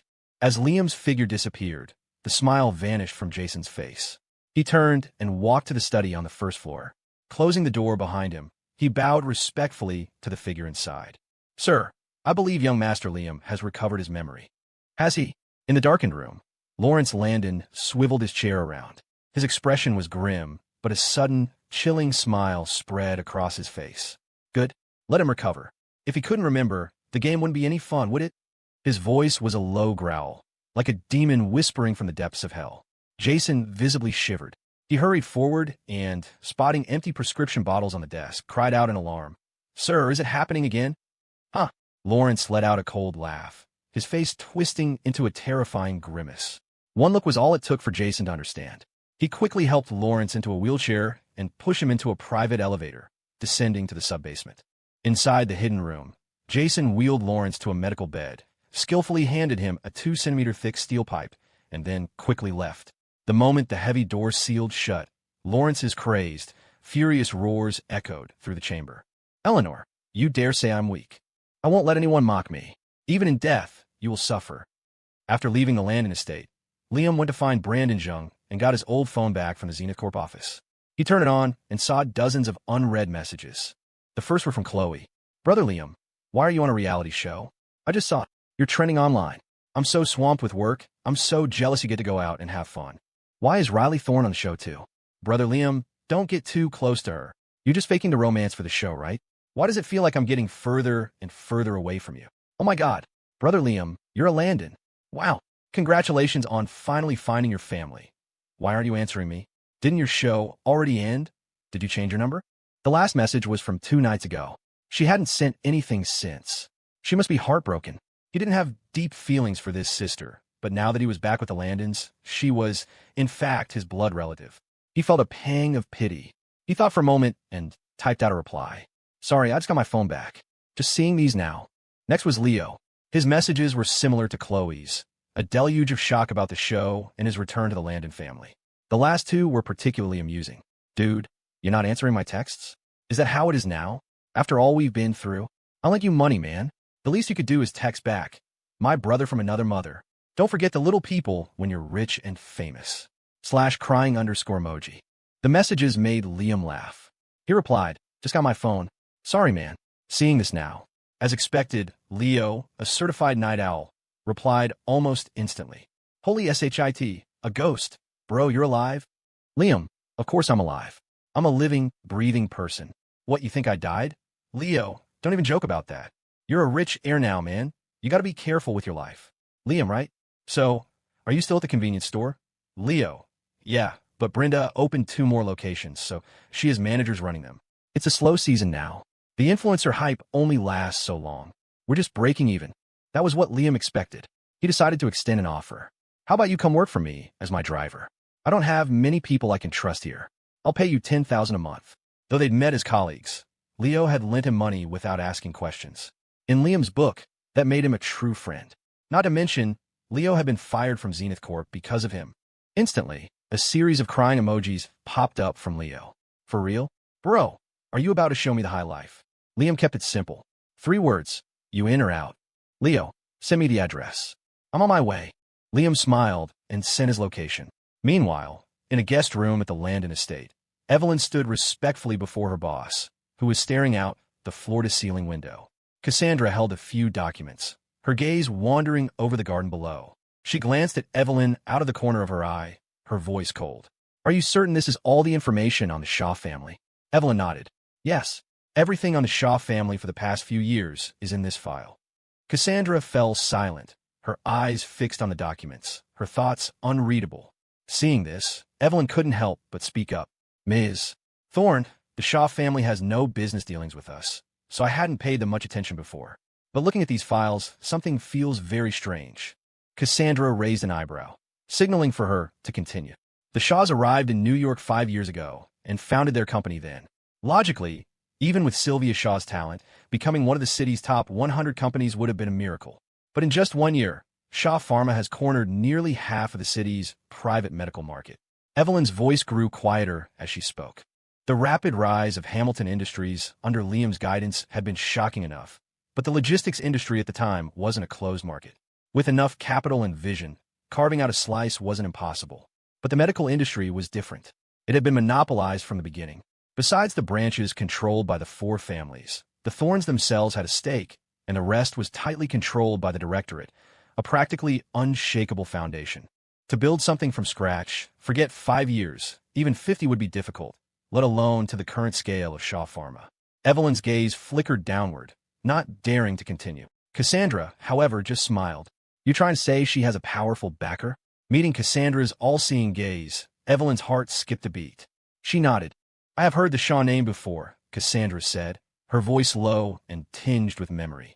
Years ago, when I first took over the family business, my father told me that beyond the 7 continents, there are many independent medical dynasties. Most of them went into hiding to avoid the wars. Her finger tapped the file. It's not out of the question that the Shaws are one of them. Then, does that mean we can't touch Sylvia Shaw? Evelyn's face paled. Zenith was used to being untouchable. In NYC, wherever the Thornes went, people flocked to them. Having lived such a privileged life, the sudden appearance of someone they couldn't control was unsettling. This was no longer just about Liam. If the Shaws were allowed to grow, to monopolize the medical field, even the Thornes might have to yield. Patience. In contrast to Evelyn's alarm, Cassandra was perfectly calm. She studied the file for a moment, then said, have Palmer and his team shadow Liam. I want to know what he's up to, and tell them not to be seen. Yes, Ms. Thorne. Evelyn nodded, but hesitated, looking at Cassandra with a worried expression. Noticing her stare, Cassandra frowned. What is it, Ms. Thorne? Shouldn't we be more cautious of the Shaw family? At the rate they're growing, what if they arrange a marriage with the Landons? Evelyn's voice trailed off. She didn't dare finish the thought under Cassandra's suddenly glacial stare. A cold smirk touched Cassandra's lips. Do you think I would let her succeed? But what if? Evelyn pressed, risking a reprimand. Based on Liam's repeated attempts to escape, it wasn't out of the question. More importantly, she was by Cassandra's side every day. She could see that her boss had fallen for Liam, but he clearly didn't return the feelings. Lost in the haze of a new romance, Cassandra couldn't see it. But as an observer, Evelyn saw everything clearly. She couldn't stand by and watch her be ruined by a crush. At her words, Cassandra's gaze unfocused, as if seeing a vision of Liam and Sylvia Shaw, happy and in love. A bloodthirsty smile curled her lips, her aura expanding to fill the room, raw and overbearing. Then I'll take him. There is nothing in this world that I, Cassandra Thorne, cannot have. Especially Liam. He was the only thing she wanted. Even if it meant building a gilded cage, she would trap him and keep him for a lifetime. Her sharp words fell like blades, and Evelyn felt a shiver run down her spine. She quickly wiped a bead of sweat from her forehead. Cassandra's focus returned, the manic energy vanishing as quickly as it had appeared, replaced by her usual cold indifference. Go. I know what I'm doing. Seeing this, Evelyn dared not say more. Yes, Ms. Thorne. Understood. Leo, my man, it's late. Where are we going? Leo rubbed his hands together, cautiously getting into the passenger seat and looking around the luxury car with wide, curious eyes. Liam glanced at him, an eyebrow raised. Leo, we're friends, right? The sudden question caught Leo off guard. He tensed up. Of course, man. We haven't known each other that long, but I know what kind of person you are. He watched Liam's thoughtful expression and swallowed. What's up? Are the Landons giving you a hard time? Liam shook his head. Not that. Oh, good, good. Leo breathed a sigh of relief. If they were, I wouldn't be much help anyway. He trailed off, then asked seriously, do you have an offshore account? Nah, man, Leo said, a hint of resentment in his voice. My main bank account is still frozen. Zenith said they'd compensate me, but the lawsuit is still dragging on 3 months later. I'm living off my secondary card. Halfway through, Leo stopped, realization dawning. He looked at Liam. Bro, you're not thinking of. Leo was a smart guy. Despite his laid-back demeanor, he had a sharp mind. It only took Liam a few words for him to get it. Right? I need to borrow your identity. But don't worry, it's just a deposit money. I won't do anything else. You'll be with me for every transfer. My current identity is inconvenient. Liam paused, then added, and of course, we'll draw up a contract. Leo understood completely. A long-lost heir suddenly returning to a powerful family. The situation was bound to be complicated. And Liam was treating him like a brother, calling him first, offering him a 6-figure salary just to drive. But this involved his own financial record. He asked uncertainly, just for deposits? Yes. And in a few days, I need to go abroad for something. You'll have to come with me. You'll have full knowledge of everything related to the account. Leo thought for a moment, then said seriously, then we'll need 2 copies of every deposit and withdrawal receipt. Exactly what I was thinking. Liam nodded, his expression solemn. Then it's no problem. With all the information laid out, Leo agreed readily. We can go open the account tomorrow. We'll also need a third-party guarantor. Leo wasn't a fool. If Liam did something shady behind his back, he could never afford the kind of damages a family like the Landons could inflict. He couldn't risk his entire future, not even for a friend. Liam considered this. Then a slow smile spread across his face. How about P6.She? What? Chloe? Leo shot up in his seat. Liam just smiled. She's my biological sister. How about her as a guarantor? This was no longer a chat between friends. It was a business transaction. The unexpected news left Leo dumbfounded. He stared, speechless, stammering, She's your real sister. Then she.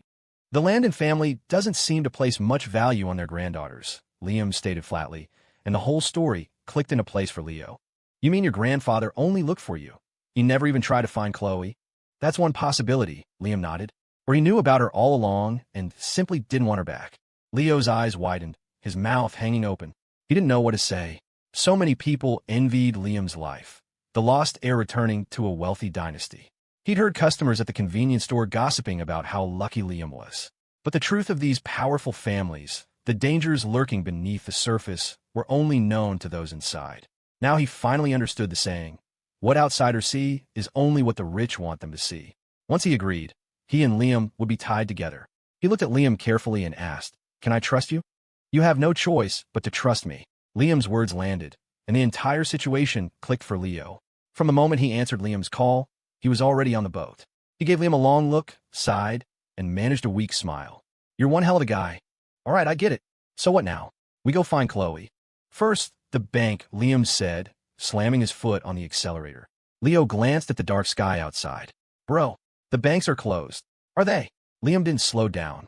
He pushed the pedal to the floor. They'll open. There was nothing in this world money couldn't solve. If there was, it just meant you hadn't offered enough. Liam was right.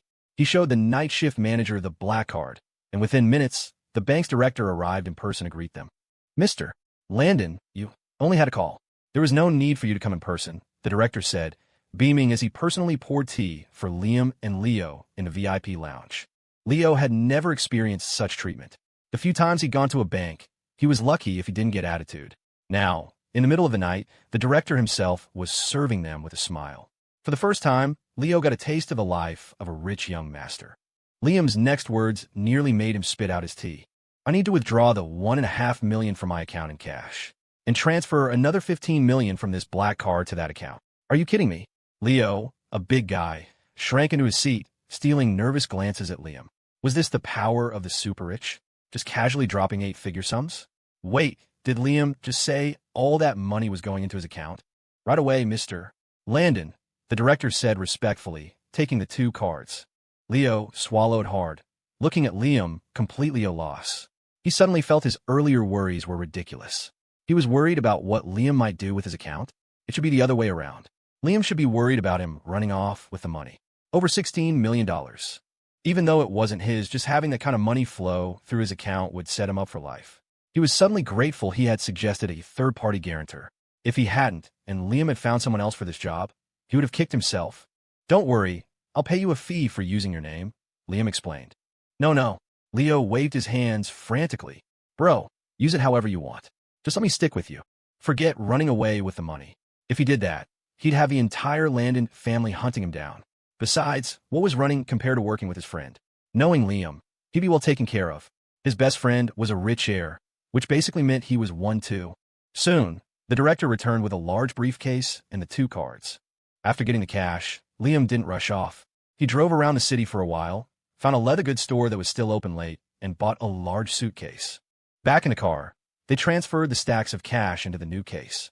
Leo held a few thick wads of bills, his eyes wide. The sudden proximity to such a huge sum of money made him nervous, and the clandestine act of moving it in the dark car had him sweating. By the time they finished, the sky was beginning to lighten. Chloe, an early riser, was up just after 5. As soon as they had the money secured, Liam received a text from her. He drove to her apartment building. The moment he walked in, before Chloe could even say hello, Liam laid out his purpose for being there. Chloe hesitated. Her eyes flickered with indecision. Brother Liam, I do like you, and I've missed you, but for you to come here and ask for this, and with so much money involved, I don't think it's appropriate. I know, but you're the only one who can do this. I don't have many friends. Liam, having expected her refusal, replied automatically. But halfway through his sentence, he froze. Wait, what did you just say? Beside him, Leo's eyes went wide, his gaze darting nervously between Chloe and Liam, his face a mask of pure shock. Meeting their stunned gazes, Chloe grew flustered. She wrung her hands. I don't think it's appropriate. Not that part. Liam cut her off. The first part. What did you say before that? The memory returned, and seeing Liam's shocked expression, Chloe's face turned bright red. She looked down, fidgeting with her hands. I like you, she mumbled. I wasn't going to say anything, but then I saw you on the show with Riley Thorne, and I got so angry. Her voice dwindled to a whisper. Her head bowed low as a deep blush spread from her cheeks to her ears. Liam was dumbstruck, looking as if he'd been struck by lightning. Leo's shocked gaze bounced between the two of them. The atmosphere dropped to absolute zero, thick with a palpable and excruciating awkwardness. Chloe swallowed hard, her hands twisting together. Brother Liam, I know this is sudden, she stammered, but you feel so far away from me now. I felt if I didn't say it, I might never get the chance. She blinked hard, fighting back tears, her voice a low, vulnerable whisper. Dude, you too. Leo started, raising a hand to pat Liam's back before letting it hang in midair. He finally just gave him a thumbs up. Impressive. This was beyond shocking. His own sister was in love with him. It was insane. Liam was too stunned to speak. But Chloe wasn't finished. Brother Liam, can you please not reject me right away? This is the first time I've ever liked someone. I know you're Landon now, and I'm a nobody, but I'll be happy just watching you from afar. Please don't block me. She was terrified that after baring her soul, he would cut her off completely. If her carefully guarded courage resulted in that, she would rather have never confessed at all. Seeing her desperate, pleading expression, Liam felt a tremor run through him. He opened his mouth and, after a long struggle, forced out the words. You can like anyone. Anyone but me. Why not? Chloe suddenly flared up, her face flushed with indignation. Liking you is my right. You can't take away my freedom to like you, can you? No, I can't. Liam's expression was a storm of conflict. He met her fiery gaze and finally said the words that had to be said. Chloe, I am your brother. Your real brother. The sentence hit her like a bolt of lightning. No, it's not possible. She had fantasized at the beginning that Liam might be her brother, but after getting to know him, she realized her feelings had changed. Watching him on the show, getting close to Riley Thorne, had made her heart ache. His silence after the show ended had left her miserable. Weren't those all signs of love? And now he was telling her he was her long-lost brother. Chloe's eyes widened in disbelief. What? What did you say? He said he's your real brother, Leo repeated softly. I saw the DNA report. It's real. He finally understood. She didn't know. He had thought. Well, it seemed he'd been mistaken. Knowing Chloe and Liam had added some color to his post-corporate life. Chloe was like a little sister, always complaining about work when they ate together. After he left Zenith, he tried to hang out with her, but she always had an excuse. Eventually, he stopped asking. But now, to see her muster the courage to confess, only to find out the man was her brother, could anything be more painful? Leo looked at her with pity. The only words that came to mind were, "My condolences."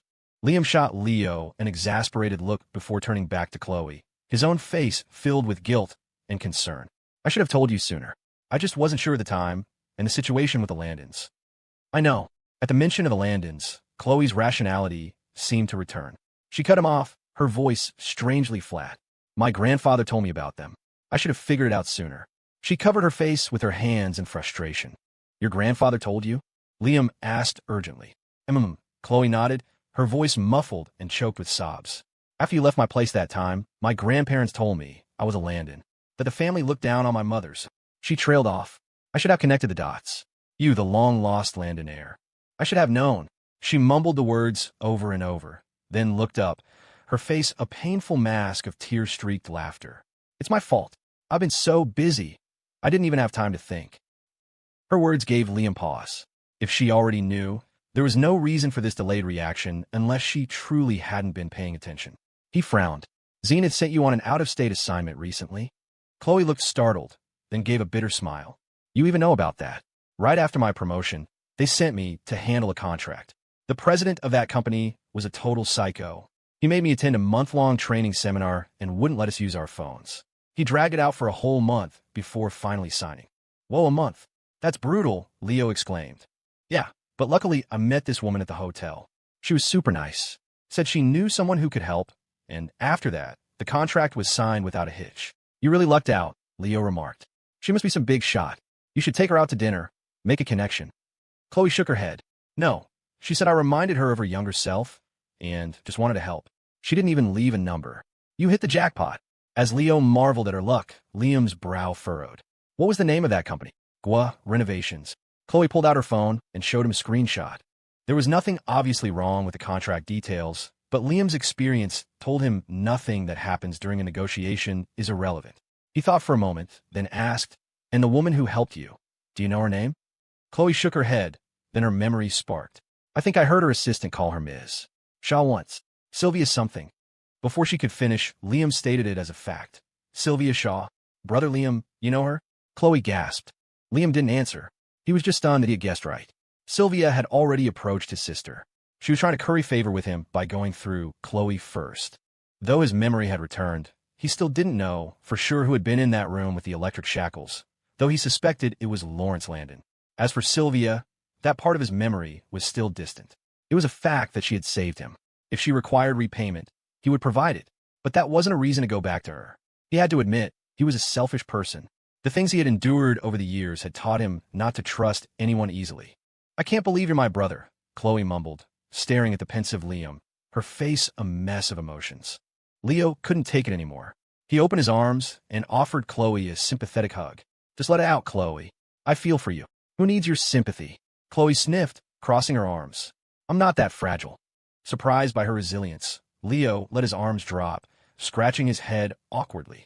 Putting aside the shock of his sister's confession, Liam found Chloe's reaction to be quite normal. Her difficult childhood had forged a resilient, optimistic spirit. That was a good thing. It's actually good that you're my brother, Chloe said, comforting herself out loud. She looked at Liam. Brother, should I quit my job and come back to the Landon estate with you? What about our mother? And our grandparents might not approve, Liam said, the title still feeling unnatural on his tongue. It's fine. My grandparents told me everything. They said I should live my own life. And don't worry about Mom. After my raise, I moved her to a top-tier private room. I even hired a 24/7 caregiver for her. It's all taken care of. Chloe pulled out her phone. See? I have cameras for the house and the hospital. I can check on her anytime. Liam leaned over to look at the screen. Carol Xia was in a wheelchair, being carefully fed by an attendant. His expression darkened. Wow, that's a professional setup. How much does that run you a month? Leo asked, peering over. At this, Chloe puffed out her chest with pride. $2,500. The caregiver is a certified professional. It took me a week on a waiting list to get her. Man, I had no idea caregivers were so expensive, Leo marveled. She's on call 24/7, even stays overnight. And she's super nice. Her son got married a few days ago, and I even sent a $300 wedding gift. As the two of them talked, Liam sank into thought. He watched Chloe for a long moment, then cleared his throat. Chloe snapped back to the present, quickly putting her phone away. So, since you're my brother, I can be the guarantor. But I have to ask, what are you doing with all this money? She was dying of curiosity. If Liam was starting his own business, she would quit her job and go work with him in a heartbeat. Nothing would be more motivating than working alongside her own brother. Leo was curious too. Liam had said he was going on a business trip, but why would that require so much cash in someone else's bank account? What was he planning? Liam's eyes twinkled. Nothing big, just starting a small enterprise. A small enterprise? Chloe's eyes lit up. Brother, can I work with you? Leo was more pragmatic. Liam, starting a small business in this climate, without the right backing. It's a death sentence. He was reminding Liam to use the Landon family's resources if he could. This wasn't a game. One misstep and he could lose everything. Liam understood his concern. Don't worry, he said with a smile. I've got it under control. He looked at them both. In a few days, I'm going to launch a few small mobile games. Leo, I need you to drive traffic. I'll transfer money to your card. Don't worry about anything else. Just pour every cent I give you into the games. Holy crap, you want me to be a whale? To just go crazy spending money in a game? Leo's eyes widened with excitement. Liam nodded with a grin. Exactly. Play however you want. When you get tired of one account, make another. Spend as much as you want. Leo was already rubbing his hands together in anticipation. Chloe, a top finance grad, instantly understood what Liam was planning. Her eyes flashed. Brother, the taxes on a gaming startup are pretty steep. Leo, also a top student, sobered up, looking at Liam with concern. It's fine, Liam said. As long as we have enough starting capital, we don't need to worry about that. So we're like your business partners. Leo exclaimed, clapping Chloe on the shoulder. Liam didn't speak, just watched Chloe. Chloe understood. She looked at Liam with hopeful eyes. Can I do it too, brother? I want to be a rich gamer girl. I don't want to work anymore. If you don't want to, then quit, Liam laughed. When this is all over, I'll give you both a cut of the profits. Minimum this much. He held up one finger. 100,000? Leo whispered. Liam's mouth twitched. He slapped Leo on the back. Think bigger, man. $1 million. Bigger. $10 million. Chloe stammered. When Liam smiled and nodded, she let out a shriek and jumped to her feet. Holy hell, why am I still working? I quit. I'm quitting right now. Leo grabbed Liam's hand, his eyes filled with emotional tears. Brother, I have no words. You are my savior. Leo, I'm telling you, that trip to the Maldives you suggested was lame. Let's go to a private island. Chloe was already on her phone, searching for luxury travel destinations. It's too hot for an island this time of year. I think we should head north where it's cooler. Leo leaned over, and the two of them were instantly lost in a heated debate about where to go on vacation. Watching their excited, passionate discussion, Liam's eyes grew cold and distant. I'm sorry, he thought. Unfortunately, I am a complete and total pragmatist. Images flashed through his mind. Chloe, Leo, the Landons, Sylvia Shaw, and finally, the image of Cassandra Thorne. A determined glint hardened his eyes. You are all my wings, and I don't care about the process. In my world, freedom is the only ending I'll accept. By the way, brother Liam, Chloe asked suddenly, her excitement giving way to nervousness. Should I come back to the Landon estate with you now? Leo also looked over, a concerned expression on his face. Liam thought for a moment. If you want to, you can come back right now. Liam, you said the situation with the Landons is complicated. Is it really safe for Chloe to go back now? Leo voiced his hesitation. Right now, Liam was in the spotlight while they were in the shadows. They could support each other. Exposing Chloe too early might put her in danger. Faced with the staggering sums of a powerful family, Leo's own courage had shrunk. Chloe looked at Liam with the same worry. It wasn't that she was scared for herself, but she was afraid of becoming a liability to her brother. She'd seen enough TV shows where villains used family as leverage. Before, she was alone. Now that she had a brother, if someone used one of them to threaten the other, things would get messy. Everyone in the room was smart enough to understand the risks. Liam had, of course, already considered this. He smiled at Leo. You think when I hired you as my driver, they wouldn't find out? His words made both Leo and Chloe freeze. You're right, Liam. They must be monitoring you 24/7, Leo realized. Liam nodded. Instead of letting them use sneaky tactics, it's better for Chloe to reveal her identity as soon as possible. Once it's clear she's my sister, it will actually be harder for them to make a move against her. That makes sense. Leo gave Liam a thumbs up. He hadn't thought of it that way. Chloe looked back and forth between them, a look of complete confusion on her face. Liam smiled at her. Chloe, go pack your things. Submit your resignation later. You're coming back with us. Okay. After Chloe went to her room, Liam and Leo went downstairs to wait in the car. As the door closed, Liam's expression grew serious. Leo, from today on, I want you glued to Chloe's side at all times, except when you're sleeping or in the bathroom. Leo understood the unspoken meaning of the command immediately, but he still had to ask, what about you, Liam? If they're this much trouble, they'll probably come after you too. Liam's gaze drifted to the distance. They won't touch me, he said with a faint smile. Why not? No reason. Seeing Liam's absolute confidence, Leo didn't press further. He watched the early morning sun stream through the window, illuminating Liam's face, and suddenly felt that Liam was a world away. In that moment, he felt like he had never truly understood him at all. Chloe came out with her things packed, a mixture of nerves and excitement on her face as she got in the car. Liam didn't rush. He drove them to get breakfast first. While they were eating, Lawrence Landon was also getting news. What? He brought P6.She back. In the study, Lawrence's voice was sharp with disbelief as he stared at Jason. Yes, sir. Young Master Liam withdrew the $1.5 million from his account last night, then went to P6.She's apartment this morning. P6.She has already submitted her resignation to Zenith Corp. They've had breakfast and are on their way here now, Jason recounted calmly, though a flicker of surprise crossed his own eyes. Lawrence was stunned silent for a long moment. Then he began to laugh. I overestimated him. His voice became light, his expression peaceful. It seems he's just an ordinary person after all, unable to escape the bonds of family. His words were heavy with meaning. He looked at Jason, his posture relaxing completely. You can begin preparations. Go now. Tell Sylvia Shaw that in 3 days, I will host an engagement ceremony for her and Liam. At that time, she will hand over what she has.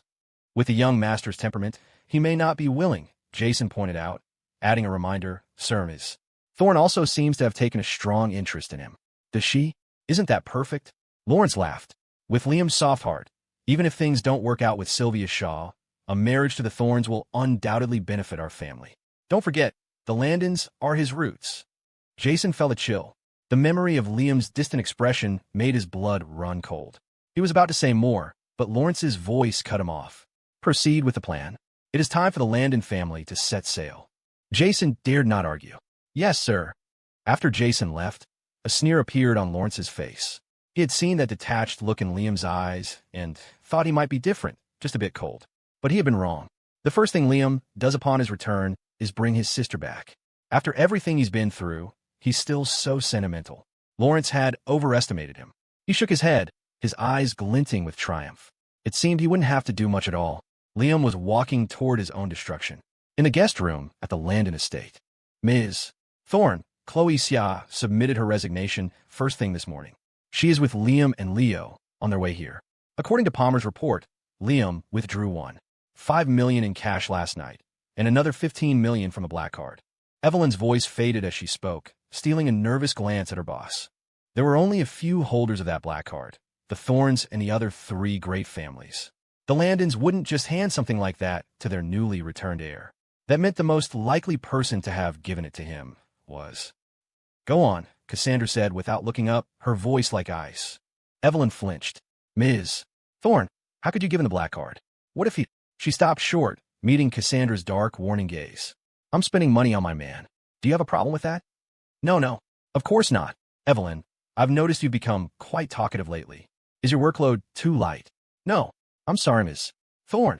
Evelyn quickly wiped sweat from her brow and glanced at her phone, desperate to change the subject. Ms. Thorne, Mr. Landon has just arrived at the estate. Good. Go out and tell him to immediately. Cassandra started to respond automatically, but a thought made her pause. Her eyes narrowed. You go and watch him. If he dares to have any intimate contact with Sylvia Shaw, report to me at once. Yes, ma'am. Evelyn Reed thought, backing out of the guest room and shakily wiping sweat from her brow. It's true what they say. Never, ever mess with someone who's head over heels in love. Just then, Riley Thorne's voice chirped from beside her. Evelyn, what's wrong with you? Riley bounced forward, her expression a mask of pure curiosity as she took in Evelyn's frazzled state. Nothing at all. Evelyn shook her head quickly. I saw Liam's back, and he brought a girl with him, Riley said, giving Evelyn a knowing wink. Is that why my sister is giving you a hard time? It's not that. The girl is his actual sister. I don't think Ms. Thorne would be jealous of that. I wouldn't be so sure, Riley said, her face a caricature of an all-knowing sage. I know my sister better than anyone. She gets jealous of me. Another girl is definitely fair game. She stepped forward, placing a hand on the doorknob. Whatever, I'm going in. Cassandra gets stuck in her own head sometimes. Before Evelyn could even form a word of protest, Riley had pushed the door open and slipped inside. As the door clicked shut, Evelyn clasped her hands together in front of her chest and began to pray for Riley's soul. Inside the room, the air was thick with a heavy, oppressive pressure. Riley strode forward, slapped a hand on the desk, and yelled, Cass. Cassandra, who had seen her enter, slowly lifted her eyes. Annoyance was written all over her face. Riley blinked, feigning innocence. Hey, so Liam's back. You want me to go drag him up here for you? No need. The reply was expected, Cassandra's voice restrained but vicious. Come on, Cass. I won't say it's from you. I'll just tell him I need to talk to him about something. You know you can trust me to handle it. Riley pressed, knowing her sister's pride was her greatest weakness. Cassandra shot her a cold, imperious glare, her voice sinking to a low growl. I don't want to see him today. That stopped Riley in her tracks. Why the hell not? No reason. Now, get out before you make me lose my temper. Cassandra's voice was sharp, a clear sign she was at her breaking point. But Riley was never one to listen. Her mind instantly connected the dots. Sis, if you're angry about that girl Liam brought back, it's not worth it. She's his biological sister. When Cassandra didn't so much as flinch at the news, Riley's eyes widened in understanding. She already knew. So why was she still this furious? A sudden panic seized Riley. If her sister gave up on Liam, she'd redirect all that obsessive energy onto her, and the pressure would be 1,000 times worse. She leaned in closer, her mind suddenly picturing Sylvia Shaw's face. Sis, she whispered, did that two-faced schemer Sylvia say something to you yesterday? This time, she saw her sister's expression darken by several shades. She'd hit the mark. Cass, no matter how powerful the Shaw family is, they're not bigger than us. And even if you and I can't handle it, Dad can. What are you so afraid of her for? Riley's face was indignant. She knew she had her. Cassandra looked at Riley, her sister's words clearly striking a chord. Her gaze fell, a hint of sorrow coloring her tone. They knew each other as children. Liam's just forgotten her because of his amnesia. What are you even talking about? Riley practically jumped out of her skin. This isn't like you at all. If you want something, you take it. If Liam was really in love with Sylvia Shaw, he'd have some lingering feelings for her even with amnesia. I've known him for a while now, and I have never once heard him mention her name. Her words were like a key turning in a lock. The fighting spirit flared back to life in Cassandra's eyes. But just as quickly, it vanished, replaced by a look of weary resignation. She said that if Liam tries to force his memories back, it could cause permanent damage to his body, Cassandra said, her voice cold but tinged with a pain she couldn't hide. And you believe her? Riley shrieked, staring at her sister in disbelief. Cass, this is not you. She's your rival right now. Of course, she's going to say whatever it takes to make you back off. How can you let her win like this? Silence descended on the room. Cassandra's deep, piercing gaze fell on Riley. She's right. She's my rival. Sylvia was the last person who wanted her to have a chance. Naturally, anything she said would be calculated to work against her. Besides, if Liam had truly been in love with Sylvia, how could he have gone all this time without ever mentioning her? Even amnesia couldn't erase the gut feeling of a real connection. It meant one thing. He had never loved Sylvia Shaw. On the contrary, even after returning to the Landon family, he'd spent far more energy on her. He was in love with her. When had she become so hesitant? As Riley watched with anxious eyes, Cassandra abruptly stood up, her entire demeanor radiating a chilling intensity. She gave a single, cold command. Come on, we're going downstairs. Seeing her sister had finally come to her senses, Riley's energy surged. You got it. As they exited the room, Riley shot a triumphant smirk at a bewildered Evelyn. She knew her sister better than anyone. This was just a case of her feelings clouding her judgment. Even the strongest people have their moments of vulnerability. Downstairs, Liam had settled Chloe and Leo in a guest room, letting them decompress with some video games. He was about to go find Lawrence Landon to have a chat and test the waters. But, clearly, things weren't going to be that simple. Liam, you're finally back. Sylvia Shaw blocked his path, a gentle, radiant smile on her face. I got up early to make you breakfast. but I was surprised to find you'd gone out last night. Why didn't you ask me to come with you? Even with his memories restored, too much had happened. That part of his life felt distant, and Liam found he couldn't summon any real emotion for her. It was late, he said, his tone deliberately distant. I didn't want to disturb you, Ms. Shaw. A flicker of hurt crossed Sylvia's face at his coldness, but she pressed on, reaching out and taking his wrist.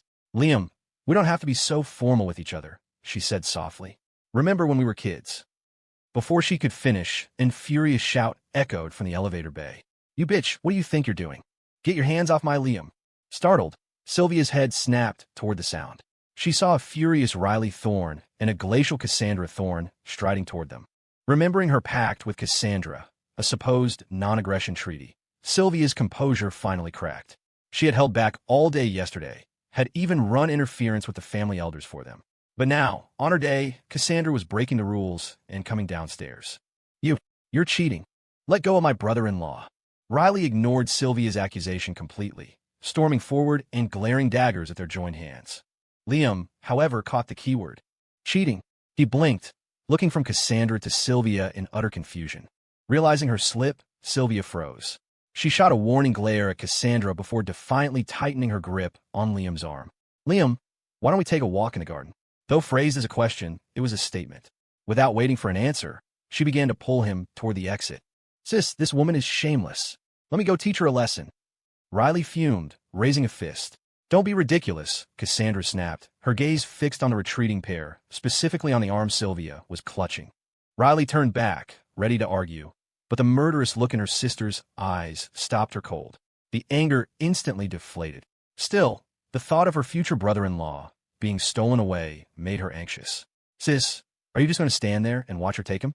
I thought you'd figure things out upstairs. Cassandra didn't speak. She watched them disappear through the doorway, her expression growing darker by the second. Then, with a sudden, decisive movement, she strode after them. Riley understood immediately. She said no more and hurried to follow. Sylvia dragged Liam into the garden and to a gazebo. As she looked around, Liam's gaze shifted to the hand clamped around his own. With his memories back, he remembered the Shaw family, the sole ruling clan on a southern island, a hidden, reclusive family he now realized. He didn't know how he'd ended up there, only that Sylvia's parents had told him he wasn't their biological son. That was likely when Sylvia, who had always treated him like a little brother, started acting differently. She stopped asking him to hand her a towel during her bath. She insisted he knock before entering her room. At the time, he thought she just grew to dislike him. But looking back, it was the dawn of a different kind of awareness between them, the spark of romance. She must have overheard that he wasn't her brother, but he had no romantic feelings for her. Beyond his gratitude to the Shaw family for saving his life, there was only the affection one feels for friends and family, and even that had faded over the long years. Experiences don't disappear. They are permanent, but feelings are not. A long-dormant crush can be worn away to nothing by time. People need connection to maintain a bond. He and Sylvia hadn't seen each other in forever. Even with his memory back, he couldn't reignite those old feelings. It was over. He felt it was necessary to make that clear. Liam's expression hardened. He deliberately pulled his hand free. Ms. Shaw, this isn't appropriate, he said, his tone detached. Sylvia's face fell, disappointment flashing in her eyes. But she quickly pasted on a warm smile. What's not appropriate? We used to hold hands and play together all the time as kids, didn't we? She looked at him hopefully, wishing for a nod, a sign of shared memory. But Liam only offered a faint, polite smile. That was a long time ago. It's in the past. It's in the past, yes, but that doesn't mean it's forgotten, does it? She seized on his words, her voice laced with desperation. She looked from him to her empty hand. You never used to argue with me, she said wistfully. Remember that time our tutor made me copy out Confucius 10 times as punishment? My eyes were all red from crying, and you comforted me, saying you'd copy it 9 times for me, leaving just 1 so I'd learn my lesson. She trailed off, a nostalgic smile spreading across her face. The sentiment stirred something in him. Liam's eyes softened slightly. I remember that, and you stayed up with me while I did it with... Sylvia murmured, then stopped, her eyes widening in sudden realization. She stared at him, her voice tight with excitement. Liam, you remember? An image of a sterile white room and electric shocks flashed through his mind. Liam frowned. You could say that. His voice was quiet, but in the stillness of the garden, it was perfectly audible. Cassandra, who had just rounded the corner, froze. The hand at her side clenched into a fist. "Sis, are we ouch?" "Shut up." Cassandra flicked Riley on the head before she could finish. Riley yelped, rubbing the sore spot, but not daring to talk back. She peeked around the corner, following Cassandra's gaze. In the gazebo, Liam and Sylvia stood facing each other. Looking at her sister's face, a mask of intense, deadly focus, Riley got the message. They were eavesdropping. She pouted, squatting down to get a better view. "Fine, we can listen," she muttered under her breath. "No need to get violent." In the gazebo, Sylvia could no longer contain her excitement. She reached up, her hand trembling as she gently touched Liam's cheek. "Liam, you finally remember." Her eyes reddened instantly, filling with tears. At the sight, an inexplicable tightness seized Liam's chest. He averted his gaze. "Ms.She, you used to call me Sylvia," she cut in, her expression a mixture of desperation and longing. Riley, still squatting in the corner, couldn't stay quiet. "Oh, this is bad, she whispered frantically. "This woman is a pro. She's already pushing for the first-name basis." It had taken her ages of begging before Liam had finally called her Riley. This woman was coming in hot. How was her less-than-silver-tongued sister supposed to compete? She glanced at Cassandra. Her sister's face was so dark it was almost black. Facing Sylvia's expectant gaze, Liam paused, then blurted out, "Really? Was I that rude as a kid?" Sylvia's hand froze. From the corner, Riley let out a small snort of laughter, glancing up at her sister with unconcealed glee. The tension in Cassandra's face eased, but only slightly. The storm clouds remained. Riley tugged on her sister's dress. "See, sis? I don't think you have to worry too much," she whispered. "Liam's a total straight arrow." Cassandra didn't respond. Her entire body was coiled like a spring, the hand clenched at her side, trembling with tension. She hadn't expected Liam to have regained his memories. And the first person to know wasn't her. And then there was that hand, stroking his face. Damn it. Sooner or later, she was going to cut that hand off, Deb wanted, and feed it to the dogs. Sylvia looked a little embarrassed. She tucked a strand of hair behind her ear and smiled. "Not entirely. At first, you call me Sylvia. Then, when we got a little older, you refused to call me that anymore." She looked up, meeting Liam's eyes, her voice soft. "You even said that when you grew up, you were going to protect me." "Oof," Riley hissed from her hiding spot. She tugged on her sister's sleeve, her eyes wide with shock. "This is bad, sis. She's playing the childhood sweetheart card." Cassandra remained silent, oblivious to Riley tugging her dress out of shape. The only thing that mattered was Riley's warning. Childhood sweetheart, a bond forged in youth, real and tangible. Even if forgotten, it lingered in the heart, and, once remembered, it could be a devastatingly powerful weapon. "But, sis, we have to go out there. If we don't stop them, they're going to start making out." Riley was frantic, seeing her sister frozen in place. She grabbed onto her dress with both hands. "Wait." Cassandra's voice was quiet, but it carried an undeniable command. Riley didn't dare argue. She knew one thing. Defying her sister, especially at a moment like this, would have fatal consequences. Anxious and confused, she shot Cassandra one last look before squatting back down in defeat. She had no idea what was going through her sister's head. When Sylvia had dropped that line, Cassandra had felt a surge of panic and fear. Fear that Liam would leave her, that he would choose Sylvia. But when her anxious gaze landed on Liam, his distant, detached demeanor pulled her back to reality. She remembered what he'd shouted when she'd threatened him with Chloe's medical file. "It's just a piece of paper.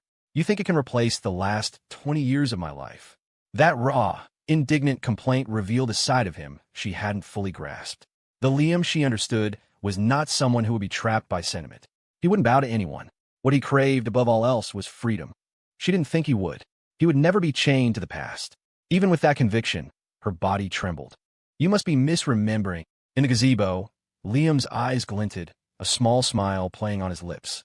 "I don't recall ever saying something like that." "Really?" A shadow of disappointment crossed Sylvia's face. She gave a sad little laugh. "It seems I'm the only one who remembers it so clearly." At her sudden melancholy, Liam turned away and looked out at the leaves drifting down from the trees. He bent down, picked one up, and asked an odd question. "Ms.She, do you know why leaves fall?" The sudden, random question took Sylvia by surprise. She looked at him confused. "Why?" Liam rolled the leaf between his fingers, a faint smile on his face. "Logically, it's gravity. The same force Newton discovered with his apple. But poetically, you could say falling is its destiny." He glanced at her, still looking perplexed. "What can it do?" Destiny dictates that it must fall down, not up, not left, not right. It's a phase of its growth, a sign of its maturity. Even if it lands in the mud, that's the path it has to take. People are the same. His gaze was knowing, as if seeing right through her. Ms. Shaw, you have to turn the page. People have to look forward. Memories are nice, but they're in the past.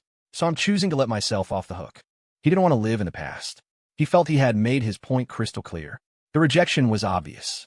But Sylvia suddenly smiled. She sat down gracefully on the gazebo bench, her voice soft but firm. Even destiny needs a little human intervention. Sis, what are they talking about? That woman is playing games, and why is Liam talking about letting himself off the hook? I don't get it, Riley whispered from the corner, scratching her head and looking at Cassandra. To her surprise, her sister seemed to be breathing a sigh of relief, a look of renewed, fighting spirit on her face. Riley tugged her hem cautiously.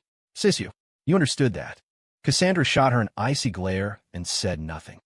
Riley shut her mouth and peeked out again. In the gazebo, before Liam could respond, Sylvia reached out, grabbed his arm, and pulled him down to sit beside her. Let's not talk about that. Liam, we haven't seen each other in so long. Let's forget the past for today. Tell me what you've been up to lately.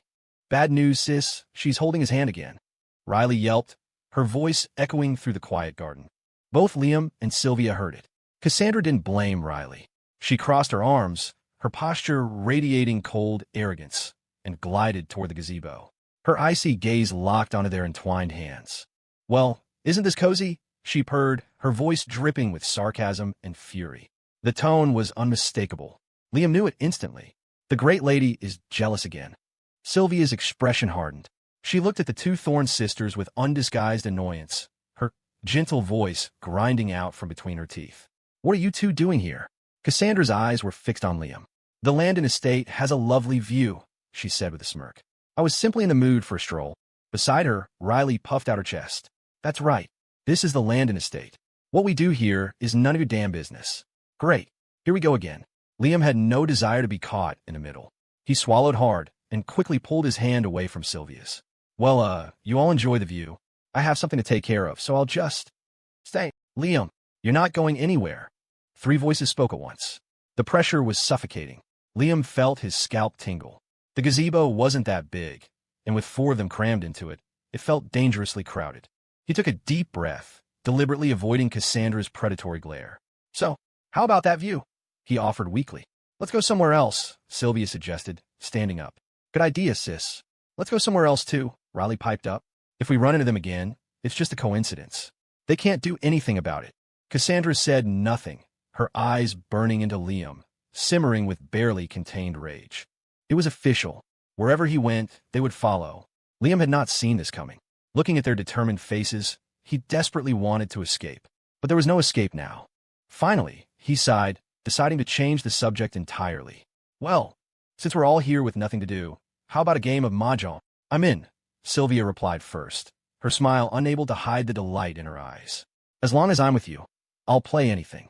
Riley, not to be outdone, shot back, game on. Who's afraid of who? I'm going to make sure you lose the shirt off your back. Time was a precious commodity. Cassandra had a mountain of paperwork waiting for her, all piled up in her effort to sabotage Liam and Sylvia's time together. Now she was supposed to play mahjong? She wanted to kill someone. But what choice did she have? Her father had explicitly told her not to use the Thorne family's power. If she left now, it would be just the three of them, and with Riley's temper, she'd never outmaneuver Sylvia. Cassandra swallowed her rage and glared at Liam. Her silence and her refusal to move were her answer. Liam had a servant set up a mahjong table. The four of them took their seats. Sylvia and Cassandra flanked him, with Riley directly across. As Liam nervously stacked the tiles, he could feel the tension beneath the seemingly calm atmosphere. Each of them had their own agenda. In a small attic room in the mansion, Lawrence Landon watched the cozy scene through a pair of binoculars. It seems young Liam and Ms. Shaw get along quite well, Jason, his head of security, remarked from his side. Lawrence chuckled. She was raised by his side since he was a child. Once those memories return, no one can stand in their way. Indeed, Jason agreed, then looked at his boss with curiosity. Sir, there's something I've never understood. Speak. If you always intended for Liam to be engaged to Ms. Shaw, wouldn't their relationship have blossomed naturally if you had just left him on that southern island? Why go to the trouble of? Jason trailed off, looking at Lawrence with a growing sense of dread. A cold smirk spread across Lawrence's face. Why should I let him live comfortably? Jason froze, his expression turning complex. Anything he wants, I will never allow him to have. I want to see him break. I want him to wallow in self-loathing. If I'm not happy, why the hell should he get a smooth ride? Lawrence's face twisted into a mask of deranged glee. Jason was silent for a moment before venturing. But, Ms. Thorne seems to have feelings for Liam as well. Isn't that perfect? Lawrence's voice was triumphant.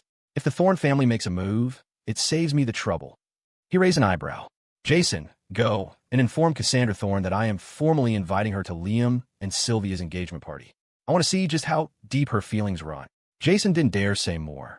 Yes, sir. Back at the gazebo. I win. Liam, thank you for feeding me that tile. As Liam discarded and ate it, Sylvia's face lit up, and she gleefully revealed her hand. You again? You're cheating. Having lost 3 rounds in a row, Riley couldn't take it anymore. She shot up, pointing an accusing finger at Sylvia. Little sister, my tiles are all right here in front of me. How could I possibly cheat? Sylvia's smile never wavered as she looked at Riley, her gentle expression carrying an immense pressure. Liam sighed internally. At this table, apart from Riley, everyone else was counting tiles. After 3 hands, Riley had practically lost her pants. Of course she was freaking out. He didn't dare look at Cassandra, but he could imagine her face was a thundercloud. He pursed his lips, wondering if he should suggest they stop, when Cassandra's voice cut through the air. Shuffle the tiles. Her voice was glacial, laced with fury, her eyes fixed on him. A chill ran down Liam's spine. He glanced up at her, and a look in her eyes made his heart pound. Maybe we should stop playing. He was already plotting his escape. But Cassandra wasn't giving him the chance. She stood, stalked toward him, and seized his chin, her voice a low snarl. You seem to like her quite a bit. Feeding her tiles for 3 straight hands. Let go of Liam. Sylvia shot up, her usual gentle demeanor gone, replaced by pure fury as she glared at Cassandra's hand. I just had good tiles. How dare you accuse Liam of feeding me wins? Shut your mouth. You don't get to speak here. Cassandra snapped, her fingers tightening on Liam's jaw, forcing him to look up at her. Looks like I gave you too much leash. You've gotten wild. Her voice was a razor's edge. The next second, right in front of Sylvia, she leaned down and crushed her lips against Liam's. P6.She. Liam instinctively tried to struggle, but the moment he raised his hand, he felt a sharp bite on his lip. Riley's eyes went wide. She'd never expected her sister to be so domineering. She silently cheered her on. You go, sis. That was awesome. Sylvia shot to her feet, staring at the scene in disbelief as rage boiled up inside her. Cassandra Thorne, what do you think you're doing? Let go of Liam. She lunged forward to intervene, but Cassandra pulled back just enough to smirk at her. What am I doing? You have eyes, don't you? You woman. Sylvia was so stunned by Cassandra's directness, she was rendered speechless. Kissing him right in front of everyone, without a shred of shame? And what about their agreement? They had agreed not to make any physical moves on Liam. Liam, still in shock, hadn't even processed what happened when that familiar, husky voice sounded again. You're a very naughty kitten, daring to make me angry. Kitten? Who's a kitten? Liam finally snapped out of it, about to push her away when she spoke again. I told you. If you don't listen, I'll kiss you. If you dare to object, I'll do it again. Liam fell silent. His body was already reacting instinctively to her possessiveness. More importantly, if this display made Sylvia back off, it would be one less problem to deal with. Cassandra Thorne. Sylvia was livid, pointing at her rival without any regard for her image. We agreed. No one makes a move. And today is my day. How dare you kiss my man in front of me? Your man. Cassandra released Liam and crossed her arms, looking at Sylvia with a mocking sneer. Did I ever agree to your terms? You. Sylvia was so enraged by Cassandra's shameless spin that she couldn't speak. Liam, however, was listening to their argument and froze. Wait, what are you talking about? What terms? Riley, who had been enjoying the show, could no longer stay seated. She jumped up. Liam, this woman made a deal with my sister. Mondays, Wednesdays, and Fridays are my sister's. Tuesdays, Thursdays, and Saturdays are hers. And on Sundays, you get to choose. What? Liam couldn't believe his ears. He shot to his feet, staring in shock at the 2 warring women beside him. Yesterday's events flashed in his mind. Yesterday was Wednesday. Cassandra had sought him out. This morning, Sylvia was waiting for him downstairs, muttering something about cheating. What did they take him for? Liam's good mood evaporated. He stood up, gave both Sylvia and Cassandra a long, hard look, and then turned and walked away. Liam, Liam, where are you going? Cassandra and Sylvia, who had been at each other's throats, reacted in unison. Without turning back, Liam's voice floated back to them, cold and distant. Where I go is none of your business. I'm not a toy for anyone's amusement. With that, he was gone. Furious and anxious, Sylvia immediately tried to follow, but Riley grabbed her arm. Not so fast. We're not done with you cheating. You and me another round. I bet you can't win without your little tricks. Riley said defiantly, shooting a quick wink at her sister. Cassandra wasn't looking at Riley. Her gaze was fixed on Liam's retreating back. A sudden, overwhelming wave of guilt washed over her. He had said as much before. Her father had told her to learn to respect him. But she had never truly respected Liam. From the very beginning, it had always been about her own domineering will. Liam hated having his fate controlled by others, yet she had repeatedly crossed that line. Had she been wrong? Cassandra was lost in anxious thought. I don't have time to play with you. Sylvia snapped, her anxiety mounting as she watched Liam disappear. Riley was clinging to her like glue, and she couldn't shake her off. Oh no, you're not getting away. If you don't play, it means you're guilty. Riley's eyes twinkled. If Liam finds out you cheated while playing with him, what do you think his reaction will be? That single sentence, like a checkmate, stopped Sylvia's frantic struggles. She was right. He was already furious just hearing about their schedule. If he thought she was a cheater on top of that, he would be completely disappointed in her. The one thing their relationship needed right now was trust. Without it, everything was pointless. Besides, Lawrence had already said that in 3 days, she and Liam would have their engagement party. She was the ultimate winner. There was no need to fight for a fleeting victory now. After a moment's thought, Sylvia calmed down. Fine, I'll play. She sat back down, shooting a triumphant look at Cassandra. Riley grinned and waved for a servant to bring more tiles. As the two of them prepared for their next battle, Cassandra, still lost in thought, gave them a fleeting glance, bit her lip, and walked away. No matter what, she felt she needed to apologize to Liam. Back in a mansion, Liam went directly to find Lawrence Landon. Jason led him to the second-floor study, where Lawrence was cheerfully watering his plants. Ah, Liam, you've come, he said as Liam walked in. Lawrence's calm demeanor only confirmed Liam's suspicion that he was up to something. He had brazenly brought Chloe back, and Lawrence hadn't batted an eye. He must have been expecting it. Liam narrowed his eyes, his smile not reaching them. Grandfather, I brought my sister home. He preferred to be direct. It was far more satisfying than backstabbing. Lawrence seemed a bit surprised by his directness. He set down the watering can and turned to face Liam. Chloe is my biological sister. I hope you will announce this to the media as soon as possible. Liam's voice was fearless. Done. Lawrence didn't refuse. He gestured to Jason, who pushed his wheelchair forward until he was right in front of Liam. I can make a public announcement. I can even give her a portion of the Landon family shares to ensure she's taken care of for life. However, you have to promise me one thing. Name it. In 3 days, I will be hosting an engagement party for you and Sylvia. You must attend. That girl has adored you for a long time. Lawrence's voice trailed off, his eyes fixed on Liam. Liam's heart sank, but his face remained impassive. So this was the game. He'd known Lawrence was up to no good. Grandfather, he said slowly, Ms. Shaw and I have only just met again. Isn't an engagement a bit rushed? Rushed? What's rushed about it? An alliance between the Landon and Shaw families is a wonderful thing. I want you to be happy, and you and Ms. Shaw are a perfect match, and she loves you. The old fox definitely knew about his time on the southern island. Liam was certain of it. Lawrence Landon was playing a grand game of chess, and he was the main piece. He didn't expect Lawrence to back down, but he wouldn't surrender either. Glancing at the imposing figure of Jason, Liam suddenly smiled. Very well. I do find myself quite taken with Ms. Shaw. Thank you for your trouble, grandfather. Lawrence waved a dismissive hand. Liam took the cue, bowed his head slightly, and left. As he watched Liam's retreating back, Lawrence's eyes filled with contempt. He sneered. I really overestimated him. The boy didn't even put up a fight. He has his memories back, after all, Jason added. He and Ms. Shaw are childhood sweethearts. Then begin the preparations, Lawrence commanded. Notify the media tomorrow. Yes, sir. Coming out of the study, Liam ran right into Cassandra. Before he could say anything, he looked up and saw the redness in her eyes. She stalked toward him, backing him against the wall. You like her? Her voice held a tremor he had never heard before, a mix of tension and vulnerability. Her eyes bored into his, filled with a bottomless rage. Liam realized instantly she had overheard his conversation. He smiled and shook his head, but then his eyes caught the glint of a security camera in the corner. His expression shifted. Yes, he said coolly. I like her. You're lying. Her pupils seemed to bleed red. She grabbed the collar of his shirt, a desperate hope flickering in her eyes. You said you wanted to be with me. You said you'd be with me forever. He hadn't expected such a visceral reaction. Seeing her on the verge of breaking down, a sharp pain lanced through his heart. He flinched at his own reaction. This is wrong.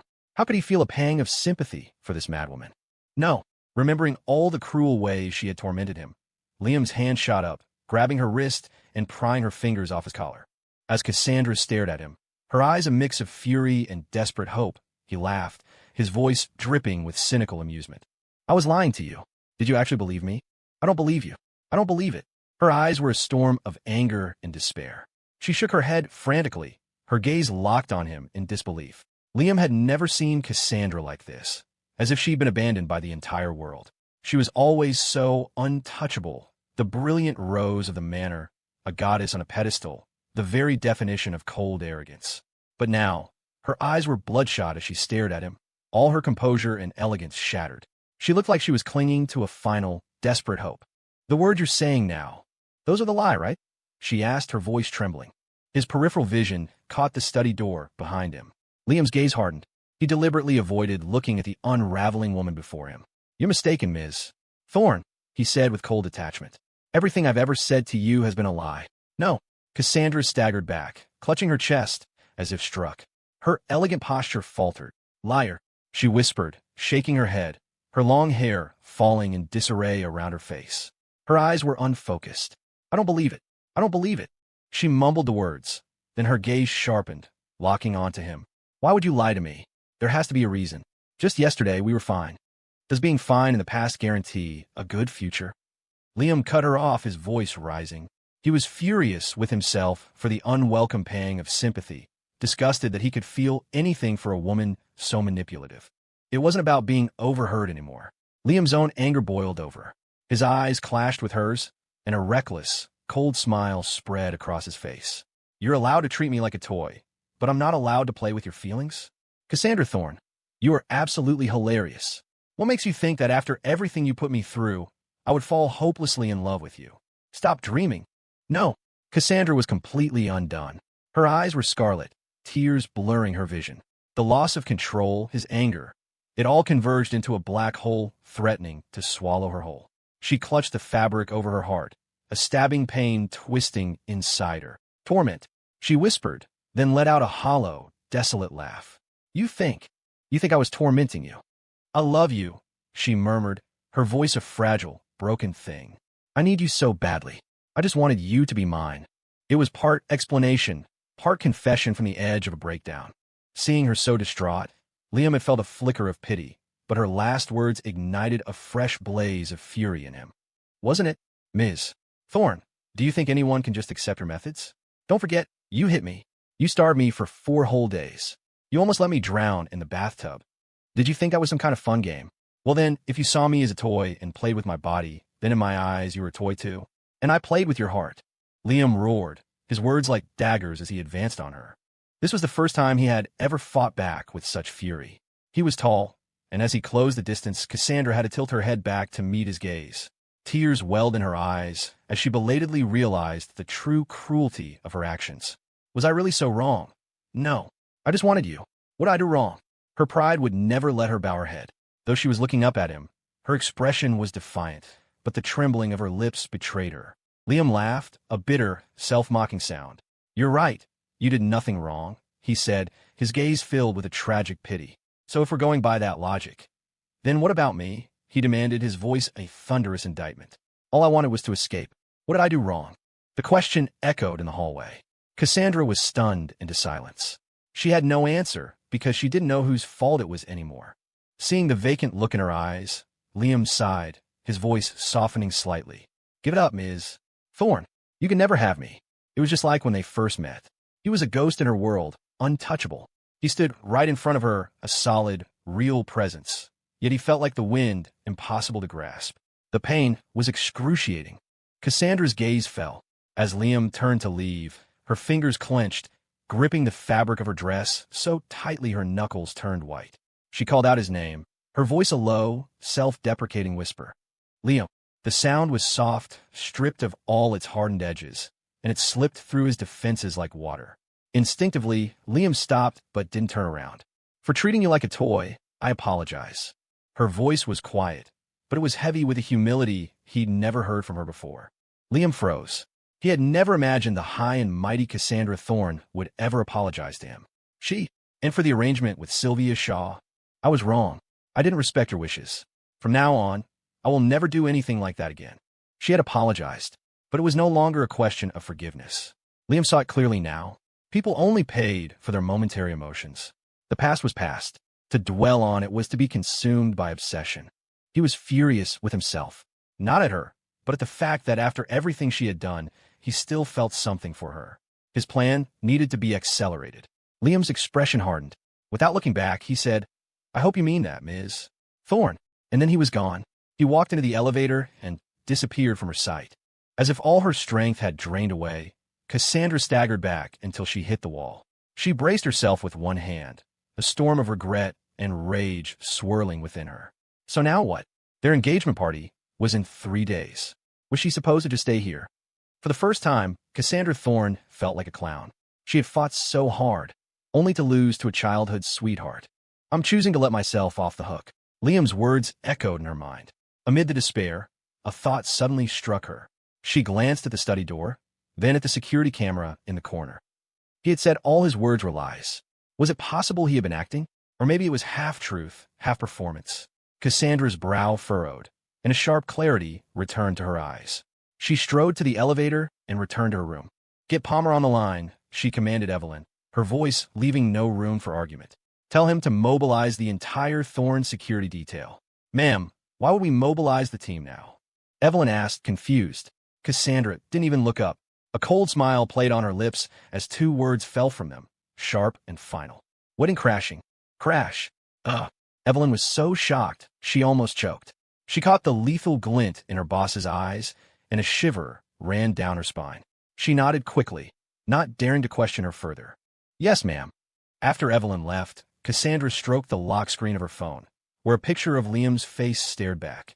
A chilling smile spread across her lips. "Liam," she whispered, "right or wrong, you're mine now. I won't let anyone take you from me." Coming out of the elevator, the sting in Liam's heart had cooled. He let out a long breath. He was about to head to the guest room to find Chloe and Leo when a loud voice boomed from a nearby hallway. "Hey, little nephew." Hayden Landon, flanked by a few of his cronies, sauntered out from around the corner. They were clearly looking for trouble.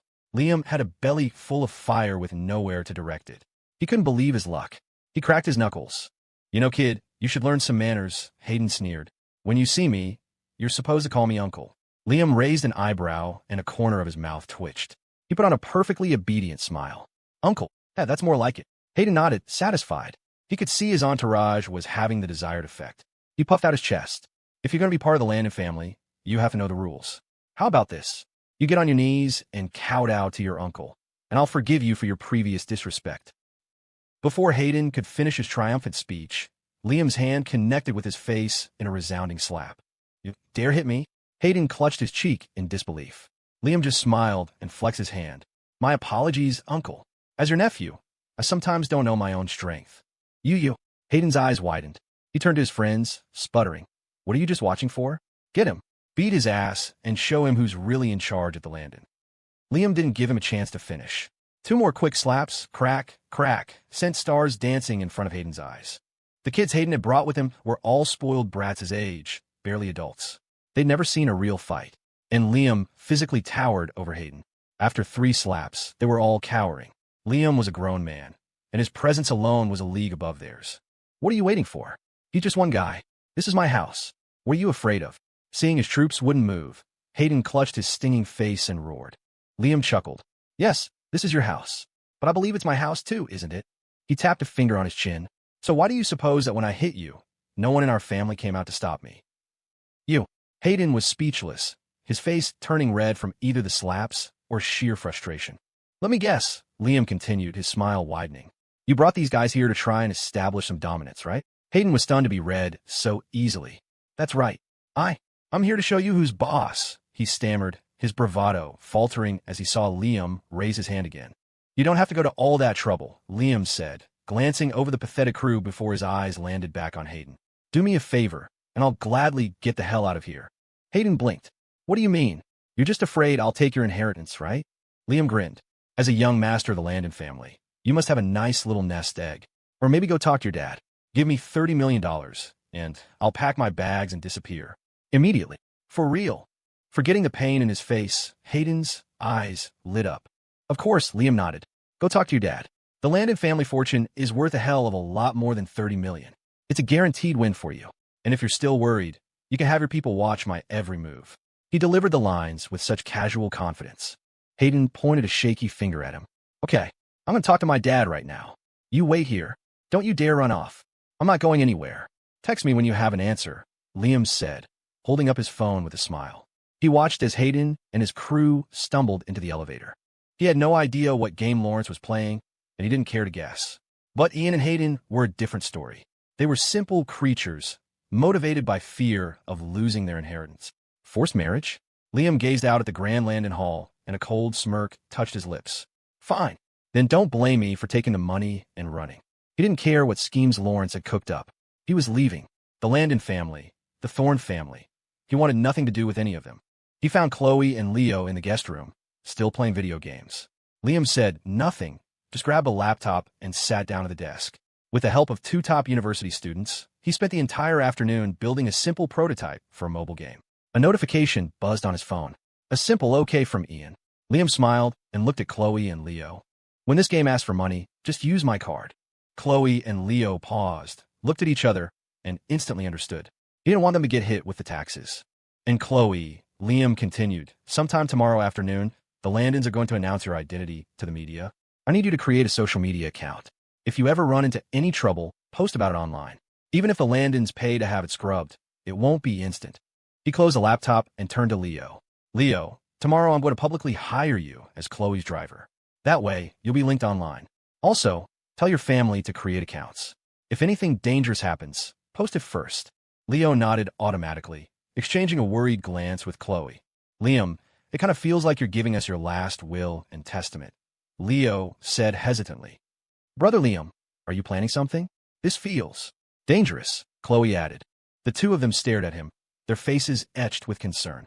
Liam's expression was unreadable. These big families are complicated. I can't protect you forever. You have to learn to be smart on your own. Got it? Chloe thought for a moment. Brother Liam, what are you going to do? Maybe if you tell us, Leo and I can help. Leo puffed out his chest. Yeah, man. Don't try to carry everything yourself. We're the three amigos. We got your back. Liam just shook his head and smiled, putting the laptop in its bag. It's nothing. I'm just giving you a heads up. I'm going back to my room to rest. You two can start pumping money into the game whenever. As Liam left, silence fell over the room. Chloe got up and closed the door. Leo, I have a bad feeling about this, Chloe said, turning back with a serious expression. Leo's smile was gone, his brow furrowed. Yeah, me too. He's never talked to us like that before. I know. Chloe sat on the sofa, thinking, Do you think he's planning to fight for the inheritance? What for? The only other heir is Hayden, right? And he's still in school. Leo pulled out his phone and started searching for information on the Landon family. Even if he's in school, it's not impossible, Chloe countered. And don't forget about Ian. She frowned. These people were technically her blood relatives, but if it weren't for Liam, she never would have come back. They had let her mother suffer for years without so much as a word. They sent money, sure, but money can't buy affection. I think we just have to wait and see, Leo said after a moment. Once they announce your identity tomorrow, Hayden and his father will probably come looking for you. Okay, no matter what, I'm on Brother Liam's side. Leo, let's just make sure we protect ourselves and don't cause him any more trouble. Right. Back in his room, evening had fallen, but Liam wasn't ready for sleep. He was working on his visa. Back at the Hamiltons, when Penelope wanted to study abroad, he had been the one to handle her application. He still had the contact information for the agent. Processing times vary by country, but the UK was one of the fastest, offering a super priority service. It was his first choice. He submitted the information and got a quick reply. With the amount of money currently in his account, getting an expedited visa was easy. He couldn't afford to wait. Even though he'd agreed to Lawrence's terms, he had no intention of sticking around for 3 days. Instead of a flight, he booked a private cabin on a transatlantic liner. If the Landons sent people after him, he could disembark at any port along the coast and get new documents. At the same time, he created a personal account on TikTok. Once all that was done, he finally closed his laptop and went to sleep. The next morning, Lawrence Landon was true to his word. Chloe's identity was announced to the world. The news exploded online, causing an immediate uproar. Just days after finding their long-lost son, the Landons had found a daughter. The internet couldn't resist. Mr. Landon, maybe check again? I might be a long-lost Landon kid too. This is great and all, but I have to ask, how does a family this huge and powerful take so long to find two of their own kids? The drama with these rich families is better than any soap opera. So wild. Thoughts and prayers. Liam used his new personal account to officially announce he was hiring Leo as Chloe's driver. Riding the coattails of Chloe's trending news, his account gained over 1 million followers in a single morning. The comments section of his one and only video was flooded with long-lost siblings. Hey, big bro, can I be your butler? I don't ask for much. Just toss me some of your pocket change when you're bored. I saw him first. I volunteer as tribute. I'll be your driver. Just pay me $10K a month. I knew I was twitching for a reason these past few days. It's because you were about to pop into my life, Liam. Hey, factory guy, you still working at the factory? Asking for a friend who wants to run into you and be your bestie. Dude got the Shaw Pharma heiress. What kind of luck is that / crying emoji? The comments were endless. Chloe's account amassed over 300,000 followers, and even Leo's account picked up 50,000. The Landon family stock soared, especially in the afternoon when the engagement between Liam and Sylvia Shaw, heiress to Shaw Pharma, was officially announced. The stock price hit an all-time high. The moment the news broke, Chloe couldn't sit still. She grabbed Leo and stormed into Liam's room. Brother Liam. Chloe's face was a mess of anxiety and confusion. You're getting engaged to Sylvia Shaw? Leo, on the other hand, was beaming. He clapped Liam on the shoulder. Liam, man, this is amazing. Why didn't you tell us sooner? Chloe and I thought something was up with you yesterday, and it turns out you were getting engaged. What's so amazing about it? Brother Liam, do you even like Sylvia? Chloe, as usual, cut straight to the point. Liam closed the door and looked at her, shaking his head. The congratulatory speech Leo had prepared died in his throat. He stared at Liam in disbelief. Dude, don't tell me. You're being forced into this. Seeing Chloe's equally tense expression, Liam nodded silently. Basically, holy crap. I knew something fell off. So this was their endgame. Leo exclaimed. Chloe was furious. She stepped forward and grabbed Liam's arm. What kind of messed up family is this? Brother Liam, let's go. We're not staying here. Someone else can be the Landon heiress. Yeah, that's right. Leo chimed in. Maybe we can just grab some cash and run. Forget being rich and famous. Today they're forcing you into a marriage. Tomorrow it'll be Chloe. At the mention of Chloe, Leo's hands clenched into fists. He had been so happy thinking Liam had finally made it, but a forced marriage was a nightmare. If they could pull this on a guy like Liam, what would they do to a girl like Chloe? Marrying someone you don't love is worse than death. Liam glanced at Leo, surprised. He hadn't expected them to say something like that. They were without a doubt seeing things from his perspective. A wave of warmth spread through his chest. His gaze softened as he looked at Chloe. Do you really think running away would work? His question hit home. Chloe froze for a second. Then her face flushed with anger. We could go abroad. I don't believe they can chase us to the ends of the earth. Yeah, abroad, Leo agreed. Then his face clouded with worry. But getting visas and all that takes days. We don't have enough time. I've already filed for an expedited visa. It'll be in my hands this afternoon, Liam said, a faint, knowing smile on his lips. Chloe and Leo, still fuming, both froze. Brother Liam, you're planning to escape? Dude, you've been planning this all along. They both stared at him, suddenly understanding the meaning behind his long speech yesterday. He was leaving, but what about the money?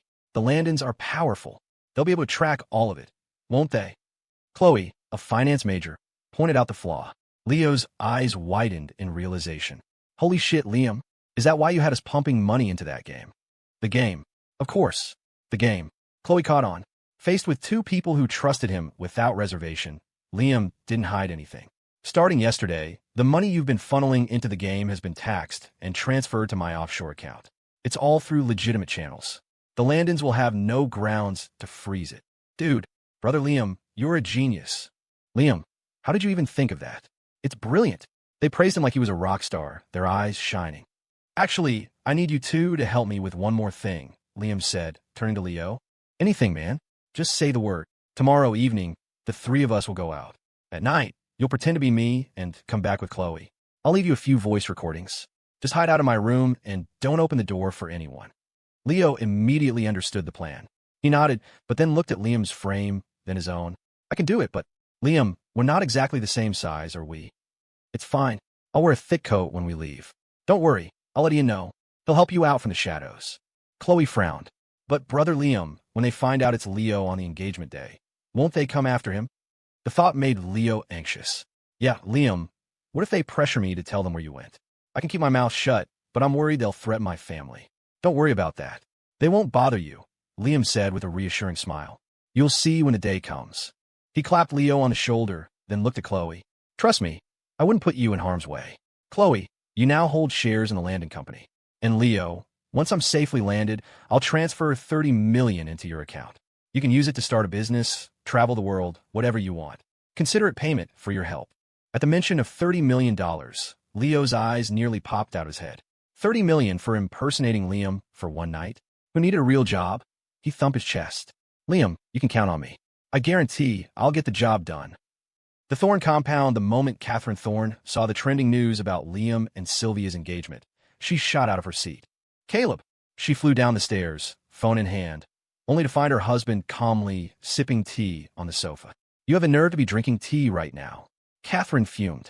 Our son-in-law is about to be snatched away. Caleb Thorne glanced up, patting the spot on the sofa next to him. Catherine stomped over in her heels and shoved the phone in his face. Look at this. The Landons have zero respect for us. Didn't you tell Lawrence our intentions last time? Catherine, darling, don't be hasty. Have some tea, Caleb said with a placid smile, pouring her cup. Caleb, what is wrong with you? She said, her voice frantic. You like that boy, don't you? And Cassandra adores him.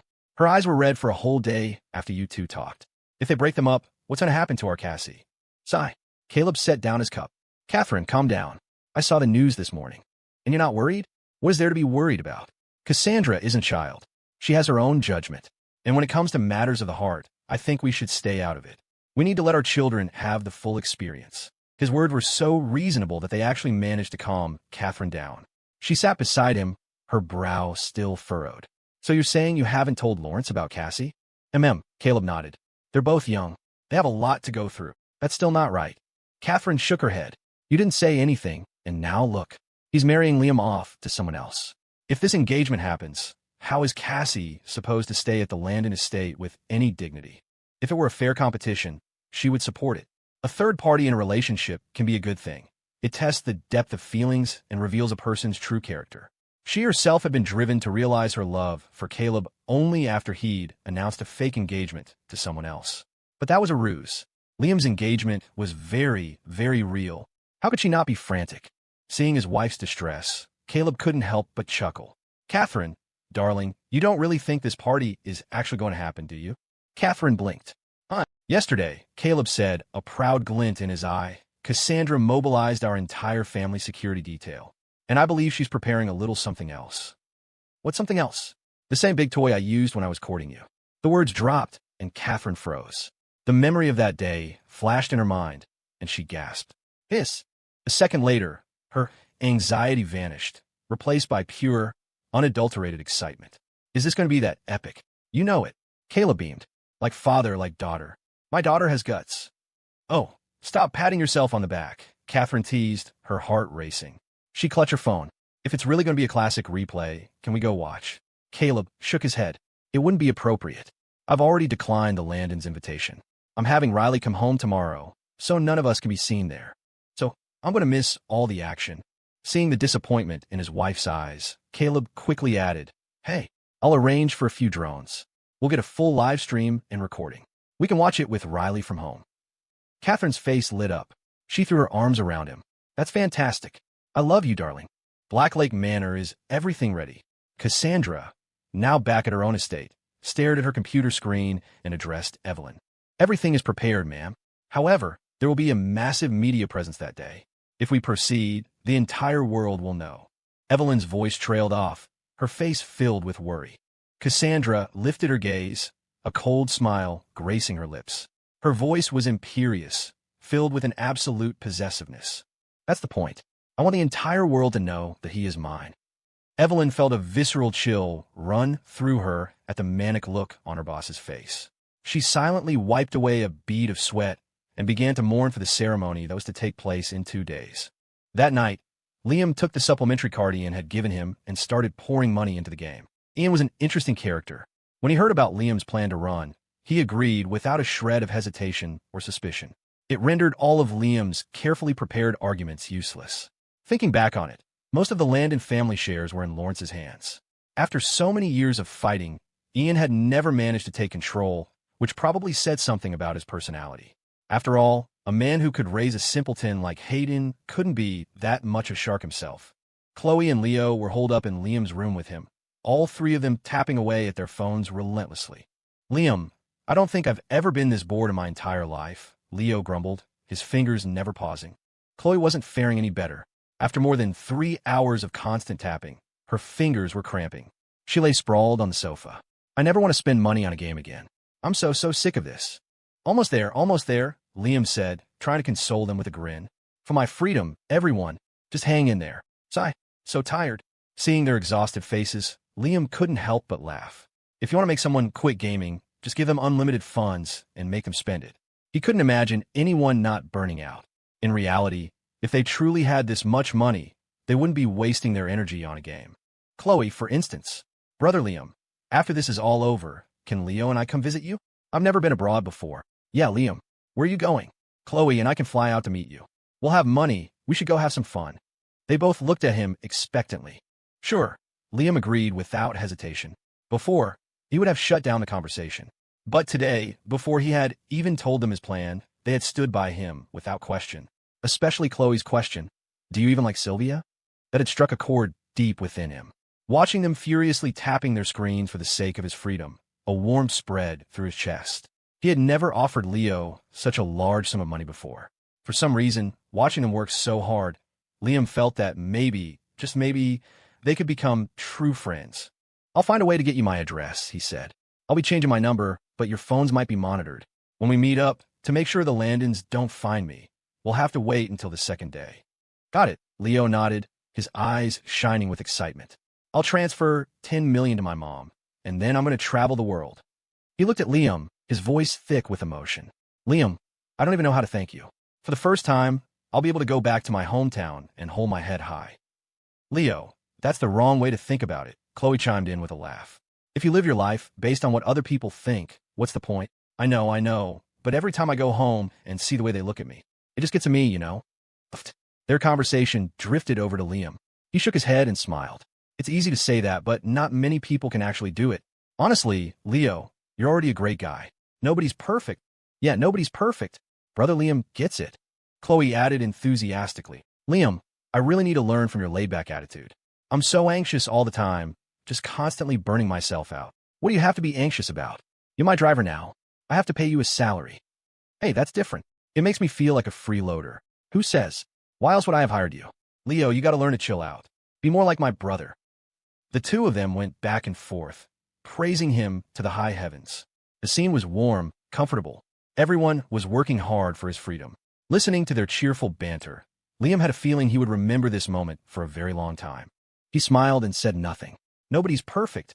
The words almost made him laugh. He himself was a prime example. He knew Cassandra had tormented him, yet her actions could still make his heart tremble. It was pathetic. He hated himself for his weakness. What was that saying? If you forgive everything, then you deserved everything that happened to you. But people have flaws, don't they? And those flaws make a person whole. You shouldn't reject them, because they are a part of you. Freedom was within his grasp. He couldn't and wouldn't let this chance slip away. As for his newfound feelings for Cassandra, that was a problem for the future. Besides, who knows what tomorrow will bring? You have to live in the present. After a full night of work, they had only gotten through about half the money, but Liam's private account had already received nearly $200 million. For someone accustomed to a life of luxury, $200 million was nothing. A single meal, one auction, and it would be gone. But Liam was a simple man. His ambitions were modest. Rent a small apartment, sleep in late, have a nice meal, take an afternoon stroll for coffee, and in the evening, sit by a river with a drink and watch the world go by. This amount of money was more than enough to last him a lifetime. It just wouldn't be an extravagant one. The day before the engagement party, Cassandra had already left the Landon estate. With one competitor gone, Sylvia felt a great deal of her anxiety lift. The entire world was talking about her engagement to Liam. It was only natural for Cassandra to retreat in defeat. Remembering how Cassandra had possessively claimed him right in front of her, Sylvia seethed. But what did it matter? In the end, Liam would belong to her. Are you all going out? Unable to contain her excitement, Sylvia went downstairs and found Liam's group in the main hall. She noticed the heavy winter coat he was wearing and the black mask covering his face. Liam, do you have a cold? She asked, a hint of concern in her voice. Why are you dressed so warmly? A little bit. Cough, cough. Liam faked a few coughs. Let me see. Sylvia grew instantly anxious.